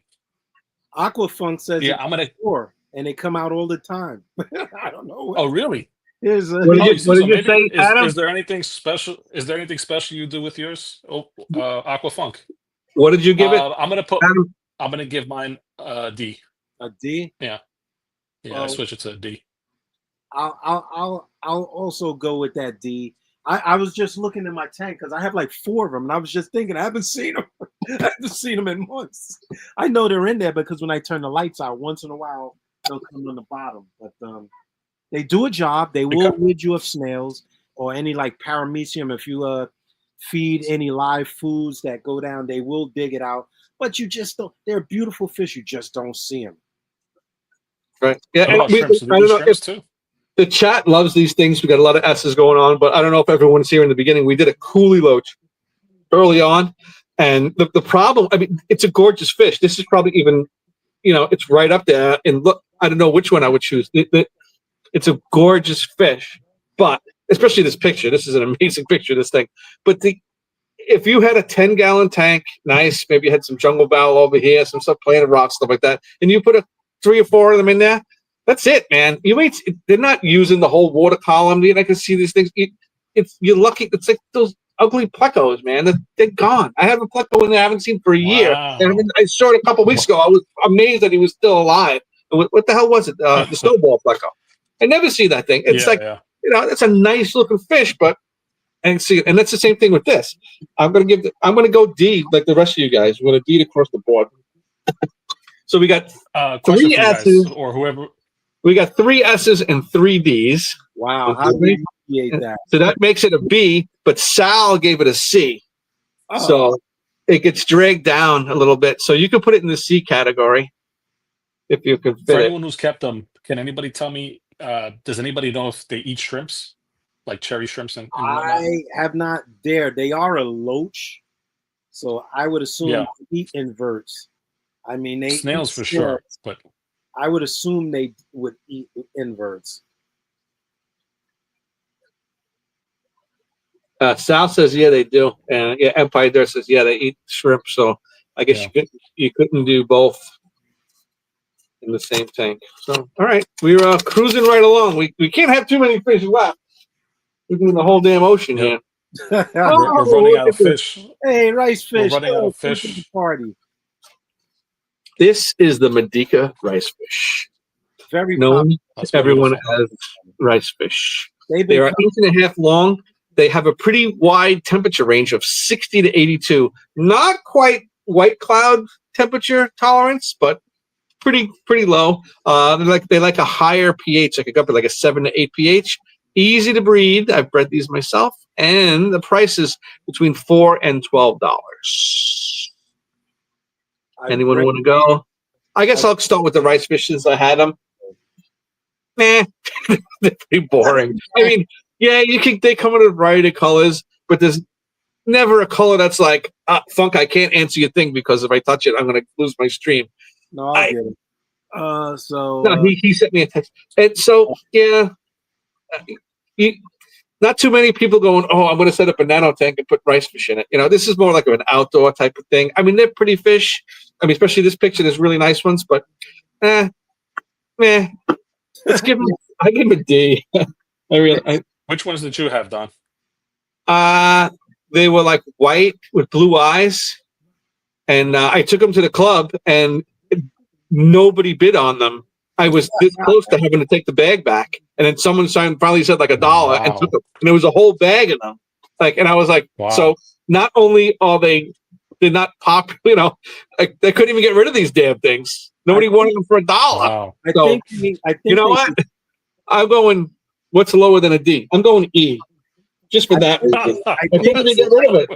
I think they only became popular because rice fish in general became popular the last 2 years. Like before the last 2 years, fish being brought outside was not really a big talked about thing. Rice fish just kind of exploded in the hobby. They're big in Japan. Like I know a lot of guys on YouTube love them in Japan. They put them in pots outside with bamboo. Yeah, they do a lot of outside stuff in there, and that's fun, and that's good. But I guess like an outside nano aquarium, but you have to look at it from the top. It is what it is. I know that in the states, people are collecting them. Yeah, now they're getting popular in the states too. I say E. We got a couple of S's in the chat. Some people really like these things. I don't see it. I would give them a C only because the colors don't really stand out. They look like a tiny molly sometimes. I know that's not the best comparison, but they're either drab or they're not. their colors never stand out. They're just a yellowfish. Yeah. Yeah. They're just easy to Have breed. you I mean, have you found a one that looks like this picture that you yeah, No. guys? they're not like that. Like with the tail shape, that tail shape looks odd. I don't see. Yeah. They don't particularly look like that. They look like Daniels to me. They look like yellow And Daniels. this happens to be a very good picture. A lot of them, they just don't have the colors that pop. They don't have Like, the shape like that either. yeah. Yeah. So Well, what did I say? what rating did you give it? Yeah, I say Gave C. it a C. C for me. I gave it an E. And there's a You few gave it F's. a you originally a D, but you moved down to the E. I Yeah. moved it down All to right. So E. Empire says uh, B. Empire also says Daisy Rice Fish will play at the same. Will play with at. Well, I don't get that. Daisy Rice Fish I will play with at some point. So he hasn't really tried it. But they're the easy to. daisy, if I'm not mistaken, those are pretty nice because they have the finish that one of you guys said you like the yellow markings on the forktail rainbow. But you So really I have to look believe, close to see Right. that. yeah, that's true. It's not as strong. Well, I will say that this fish, I have no experience with it. I've heard so many testimonies on YouTube, and now hearing you guys, I've heard great things and I've heard bad things as far as the color. Um, these fish have a lot of potential because they're so new in the hobby. This is an opportunity. If somebody loves to breed, get certain fish, hand pick the fish that have colors and start breeding and pull out those colors. Over time, I think this is a fish that's going to really shine. Um, but as it stands now, Nobody wants them. all the ones I've seen at the stores, Nobody they're wants. not, to me, Nobody there's wants no them. I'm color. telling you. And I don't want to base it just on color. The personality seems pretty decent. They're not as aggressive as guppies would be. I'll No, give these I guys haven't a. seen aggression. I haven't seen I'm gonna aggression. give them. I'll also add if I, you do fish outside, these are excellent for controlling mosquitoes. They're a mosquito fish. From what What what'd I've you give size them, man? max you said that they get? I got inch and a half. seen, a half an inch. Okay, I'll give these guys a C for now. All right, that makes sense. All right, so this is all In the over the future, place. I could see that changing. We got All right. 2 S's and an F and Whoa. an E, which brings that to like the Hey, mid range, like a C. And then there's a B and 2 C's. So really, they're in the C range between D and C. all right, I You got could throw them in D. No one's gonna call the So fish and tell them. that's What that's do you think? 23 fishes. We have 2 fish remaining because we have a total of 25. We're running out of fish, just like D is running out of yellow for that B, the tier list. what the hell happened to the yellow? I don't know. I think the fish picture is over it. That's what it is. We have here. Smarty pants. Oh, this is the Cardinal This Tetra. is the cardinal tetra, not to be confused with the neon tetra. You see how the red goes all the way up to its eye near its gill plate? That's basically how you Yep. tell them the difference. And these get a little bit bigger. These definitely get bigger. The cardinal tetra gets an inch and a half. I have ones that are close to 2 inches in this tank over here, but I had them for like 2 or 3 years. They don't seem to get the disease like neons as much, but they do get it. But anyway, size inch and a half, temperature 73 to 80.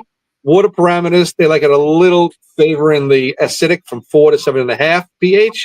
I found these hard to breed. If anyone knows how to breed these things easily, like I said, let me know. And the price, you can get these from $3 to $5. We find them in Brooklyn sometimes in a tank of 1,000, where they're like $2 a piece, or less. So for pretty good deals. But when you're in a tank with that many, usually you get a tank with that many issues as well, and that's just the way it is. That's So just I'm not going to start with the cardinal tetras. So I started with the neon. So you guys start with the. so Let's Adam, let let me D ask finish that song. I got they still look the same. Now I'm gonna say I gotta go back to the rating of the neon. Hang on 1 second. Yes. Oh, go ahead. Cardinal neon, same fish to me. I know these are more hardy, but if you pick 10 people in one place, I dare you to have them tell the difference. Like they only thing is if you kept them, you'll know the difference. Average person won't tell the difference. These are a little bit bigger and a little bit healthier. And I give them a C personally. Yeah, I'm gonna I probably will tier them. Yeah, they're very similar in looks, but once you see it, you can't unsee it, kind of thing. As far as the red, but yeah, I'm gonna rate them the same I did for the neons. Whatever I put, shoot, what did you rate for these again, D? For the neons, I said No, for C. I the said C for Cardinals. these. He said C. C. Yeah, I'm gonna give them a C as well then. Yeah, they're difficult to keep. They are sensitive like the neons, but they are stunning fish. Another, if we didn't mention this before, with the neons, they're great schooling fish as well. They tend to break up. They're not as tight of a school as like rummy nose tetras or something. But yeah, these are gorgeous fish if you can keep them alive. And we have the neon currently in the E category. Yeah, I'll give it a C. Getting a lot of comments here. Empire says A. Lifetime is that of a E for the Tetra. So we got an E, we got an Wow. A. Oh man. Yeah. Oh, Funk, what are you calling me for? You want me to talk about a? He says, hit me up. I know expert Cardinal out here. This is. I don't know. This is what I think about this fish. Let's just say that this fish was never found in the wild, and then Not here. no, just say it was never found anywhere ever. It was existing in some puddle in South America, but nobody knew about it. Then all of a sudden, Aquafunk went down there with a net and he found these things and he introduced them to the hobby. And this is your first time seeing this fish. You would be clamoring to get something higher than an S on this board because you'd be like, look at this thing in a nano tank. Amazing, amazing. I think we're spoiled. I mean, these fish have sold billions and billions and billions of these things have gone through the market. They've gone through everything. People have set up probably more nano tanks in the past when they weren't even called nano tanks. Like my grandmother, when she had a little 5-gallon setup with these in it after her guppies died. You know, these are the original kings. These were the original CPDs, and they're only not that because we're just immune to them now. Now it's like every day. It's like having lobster every day. I'm going to eat my mouse. You know what I mean? So I feel bad, like disrespecting them and giving them a low number. But that's true. Yeah, you make a valid point. They get captured in greater numbers than the average fish because they travel with such large schools. This was the first time everyone was seeing this fish. We'd all have our wallets out right now, being like, "Yeah, how much? Funk, I'll write you a check. Let me get these things." So I'm going to give him an A, just because I don't want to disrespect them. I'm giving him an A. If I were to grade them just on beauty, it'd be an S. But yeah, once we learned about the fish, those people giving their money, especially if it was a brand new fish.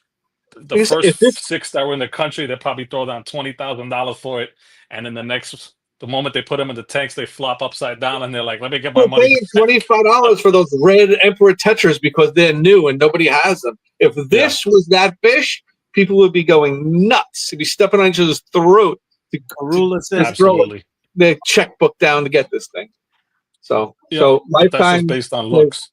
You have no basis to give this thing an E. Did you even have Empire says it would be $50 to $75. It was just discovered. If it was just 100%. This thing would be like nuts. This would be out of my price range. You know, I'd be like, oh man, I'd go to like the Aquashella to see it. You know, some fish that hit that are brand new, they even go in the thousands. Like I heard of a fish.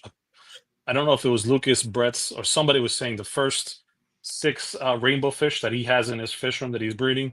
I think he said they went for 36,000 for a group of 6. Holy monkey! So I can imagine if people saw these cardinals for the first time. Yeah, absolutely. People will be throwing on. If you have what people can't get, that's like right behind me, right here. Lifetime says E. Yeah, throw down the gold. Just plug. What are we looking for here?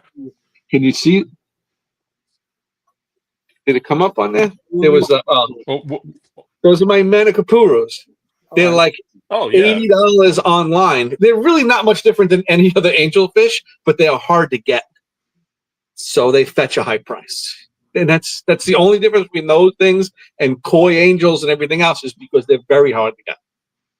Yeah, but you're talking like medium to small. The ones you have, you take advantage of it. Those are expensive. Anyway, all right. So I gave it an A. D, you gave it a C. I gave it a did I give C. I got it written down. And then You gave it a C. Adam, I gave it a C. you gave it a C as C. well. Man, you guys are tough. The chat gave it an A, and an E because your boy Lifetime has been eating so many donuts over there. So we got 3 A's. Hey, I like those. An E, which brings it like to a B or a C, and then 2 C's. So it falls into the C category in that neighborhood. C it is. C category is getting You full. can fit it. C Yeah, category. beautiful fish though, that's for sure. It is a beautiful fish. And my main thing was the keeping it, man. They get sick, and it's just I got a me bunch too. right here in that jungle vow tank, and when they're cruising in and out of there with the green and they're gorgeous. They're beautiful Oh, they're fish. stunning. I just wish I could Absolutely. breed them. Hands I can't down. breed them. I tried lowering the pH. I tried all kinds of stuff. I just suck at it. I got to learn. What do we got? We got another fish in there. We got to have like 1 or 2 Yeah, more. there's one more. We're just struggling to get this Oh, fish. Oh, the queen of the bowl. There she is, ladies and gentlemen. Nobody say anything yet. Nobody vote. Nobody vote. Nobody vote. We might have to phone a friend because Bill and Melly I know. more about betas than anybody else I know. Billy, oh yeah, Billy's going to say, that's an S plus tier fish. This is the Beta Immaculata Papajusa Erectus Amputatus Mentalitus. Whoa.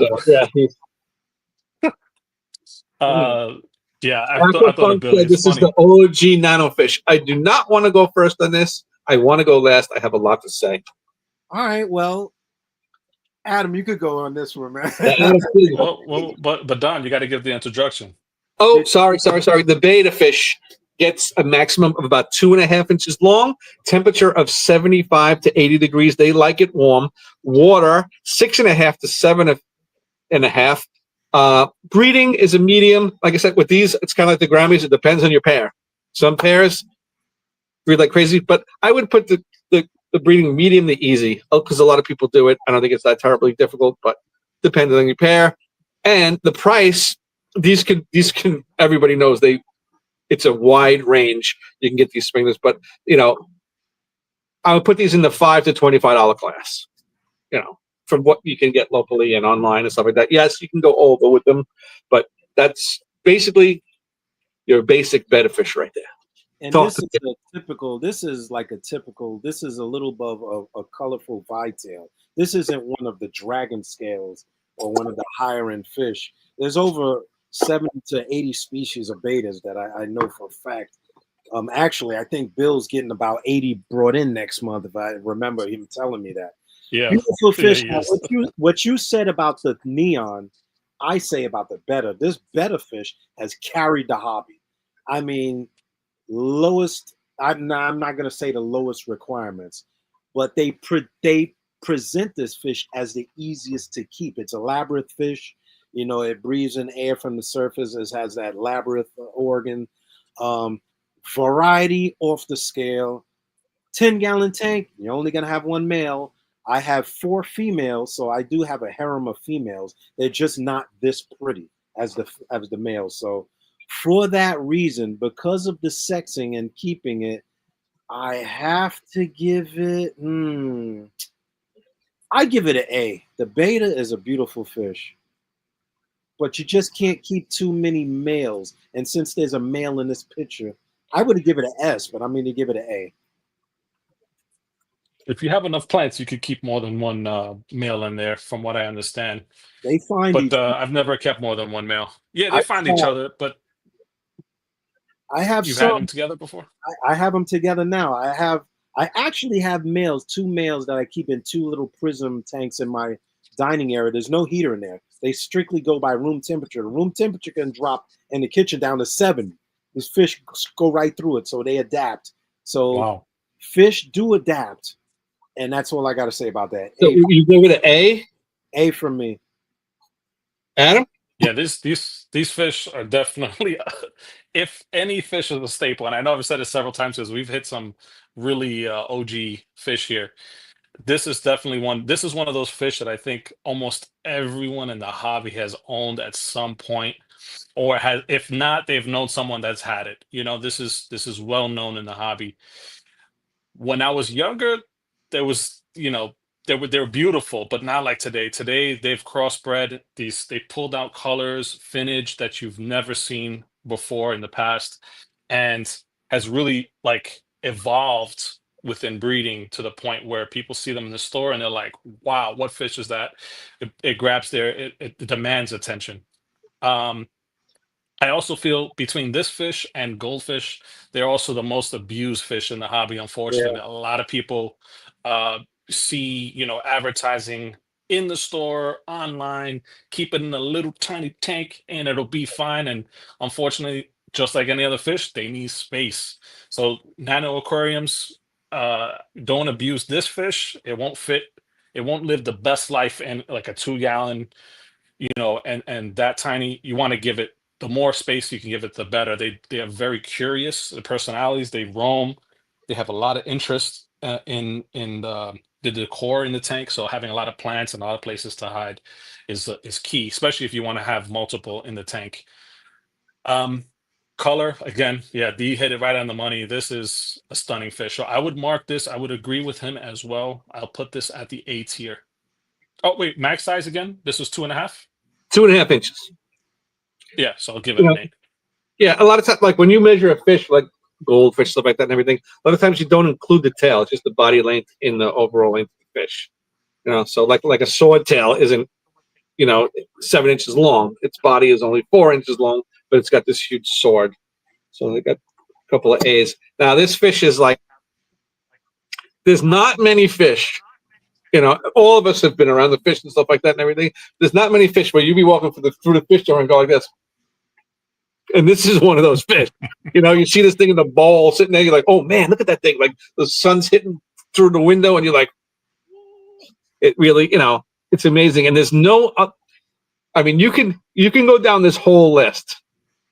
You can go down this whole list. Go down this entire list, the 24 other fish on this list, and you tell me that one fish that can carry a 10-gallon tank all by itself. better. This is the only fish in that list where you could put one fish in there, and I think you'd be like, and you're like, wow, you don't even. It doesn't need other fish. Yes, you can put it. You look at a lot of guys too, and I did a couple times myself. You could just drop them in tanks with other fish. Yeah. You don't have to have them in their own tank. I had that 40-gallon full of guppies and everything in there. And people are like, you can't put them in there because a guppy looks like another better. Never bothered anybody. Just drop one in there, drop one. You could put one in every tank, and they won't bother anybody. And like I said, every single color, every variety. I mean, they develop personality too. I mean, I posted pictures on the Facebook page. If you guys are not following the Brooklyn Aquarium Society on Facebook, drop that in there and sit in there and post some pictures. But in a community tank, they develop a personality. These fish will come and lay on a plant, like literally lay. Like I thought he was dead one day, and it was just that's his spot that he lays in. I was ready to grab him, and he like shot out, and I was like, "Oh crap!" Like, yeah, I had one that used to lay sideways on a leaf, and that was like his bed. And I was like, "Oh shit!" He kicked the bucket, but things just like weird fish, and it's like they have a personality too. It'll interact with you. It has. It seems like it has an intelligence of that's higher than the other fish. You know what I mean? But and they do get abused, man. Oh man, they do get abused. That's not our fault. We can't hold it against the fish either. Because they because they have that labyrinth organ and they're able to breathe air. People are like, oh yeah, put them in a paper cup and put them on your desk for 10 years. Well, I think the way they're marketed created that stigma. Because they're sold in cups, people say, "Oh, I could just keep it in a cup." But no, that is just for shipping. Honestly, I think what happens is when it comes to stuff like that, like they got them in a pet shop in a little glass or something like that, or whatever. So people get a little fishbowl for them, whatever, and they bring them home and they put them on the kitchen counter. Yeah. And I think these guys, I think the temperature. I think they really do need a heater. I think they need to be in that high 70. I think room temperature is too cold for them. I think they do much better, and you can tell by the way, by the way they eat and the amount they eat. When they're cold, they don't like to eat, and the food all falls to the bottom, and the water gets all screwed up. And I think that's part of the reason. I think I think they like it warmer. All the ones I had like it warmer, and I know my wife, they had one at her school, and I used to take it when they go on vacation. It was a mess when I got it, and I put it in a nice warm tank, feed it, it would get all, he'd get his fins back and everything, and I would give him back, and next holiday I get it back, and it would be a wreck. I'm like, I'm not giving you these fish anymore. They're like, well, we got it in a bowl. The kids like it, but it's a mess. But no, I got the fish bag. It had a do-rag on.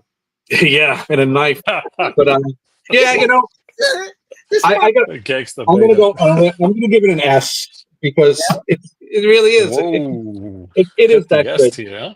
It is that good. One thing about these guys too, I'd say these are easy to train to feed out of your hand as well. So Oh yeah, if you definitely. really want to, have a little aqua puppy, this might be close to it. They're a pet. And interesting hearing both of your testimonies about keeping them. Watching on YouTube, I hear the same thing. Both, you keep it in hot, you can keep it in cold. They're good with other fish. They're not good with other fish. It just breaks down to the personality. Sometimes these fish could be, very nippy and Yeah. also aggressive, Yeah. and they want to hunt. And then others they're kind of like, it's just how it is. Like humans, we're all different. So these are that fall into that category where they're very interesting in that way. What do you give? I think South. What happened? What do you give it? He gave me an A.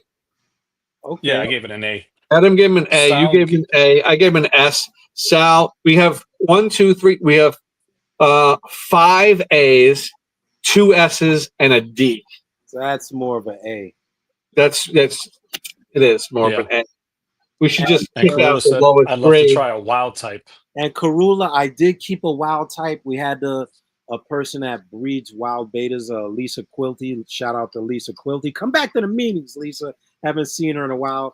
I don't remember the name. If Bill was here, she knew the name. But they were actually live bearers. It was actually something to that extent. It bred. And that was another fish that I bred by luck. I just saw the baby in there. And I think it was Beta Rubria.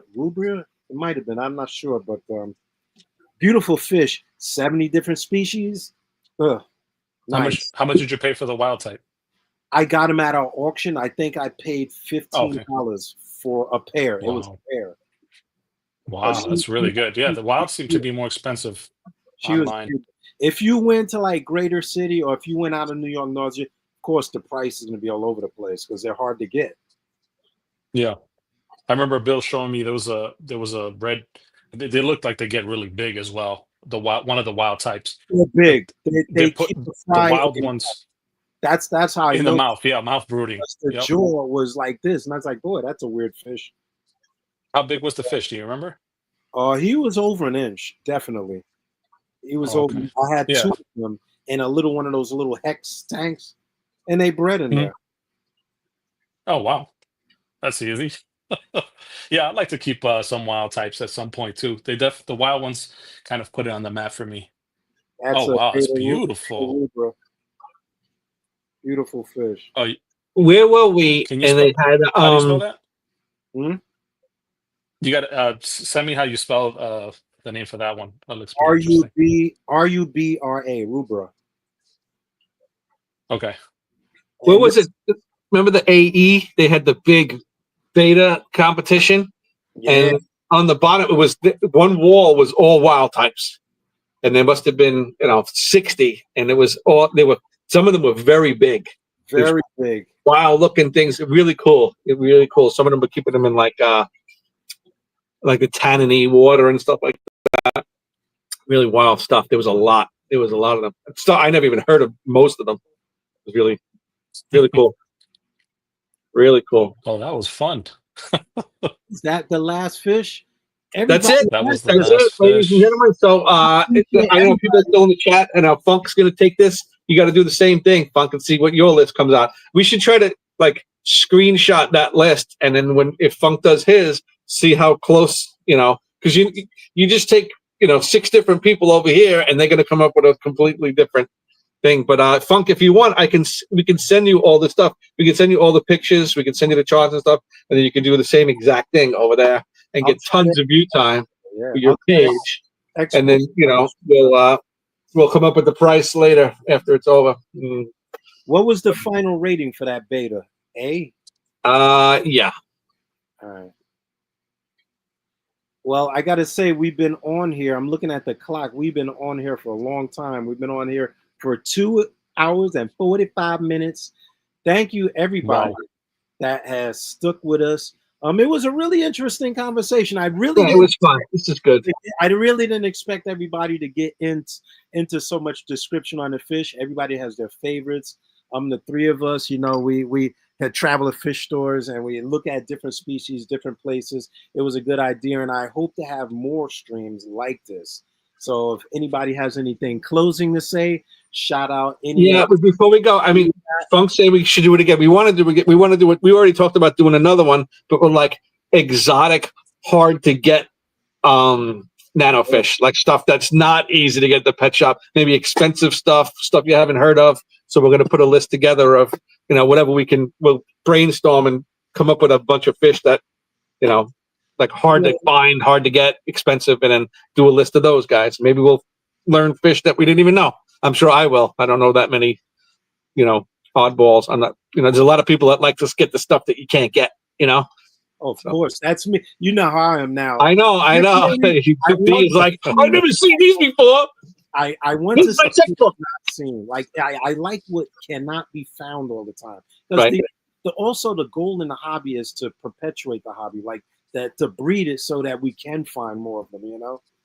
So this was a great absolutely. Shout out to Funk for shouting us out. He got most of these people in here. I was on a stream today, and I got lucky. He had a stream, and if he didn't send people over here, we'd be talking to ourselves. So Empire of the Dirt Aquatics, Sal, shout out to Sal, our membership chairman, Brooklyn Aquarium Society, Nano Aquarium guy, and everybody else. Thank you for sharing. We've been running our lips here, and shout out to me for figuring out how to do this damn chart. Yeah, good job. This is the last minute thing. We figured this whole thing out. I'm gonna have a beer now. At the 11th hour.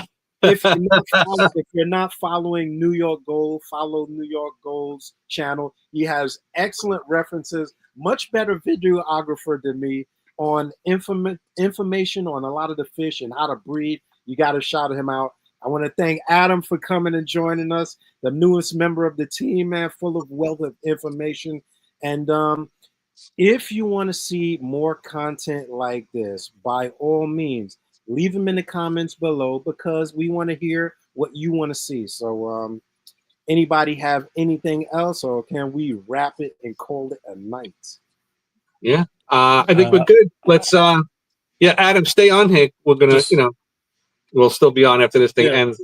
If anyone from the chat, reach out. If you guys want to be on the live with us, we can get another person in here, right? Well, more than we can get. I don't know how many more. We can have you guys on this. I can get 6 more, I think, or something. Wow, there you go. We can have a whole mess with. If we do like 6 people, we're gonna have to lower the amount of fish, because we're gonna be here all night talking about it. I'll have to get my other glasses. Yeah. So, all right. Anybody but Gerald. I don't want him on here. That pain in my neck. Hey, he brings free donuts. Oh, he brings free the pain, and we got something to talk about. All right. So we're good. Good night, everybody. Love, peace, and hair crease. Keep your sanity, keep fish, and keep it moving. We need a lot of money to keep this hobby going, man. So see it, and we're going to be out. Later, guys.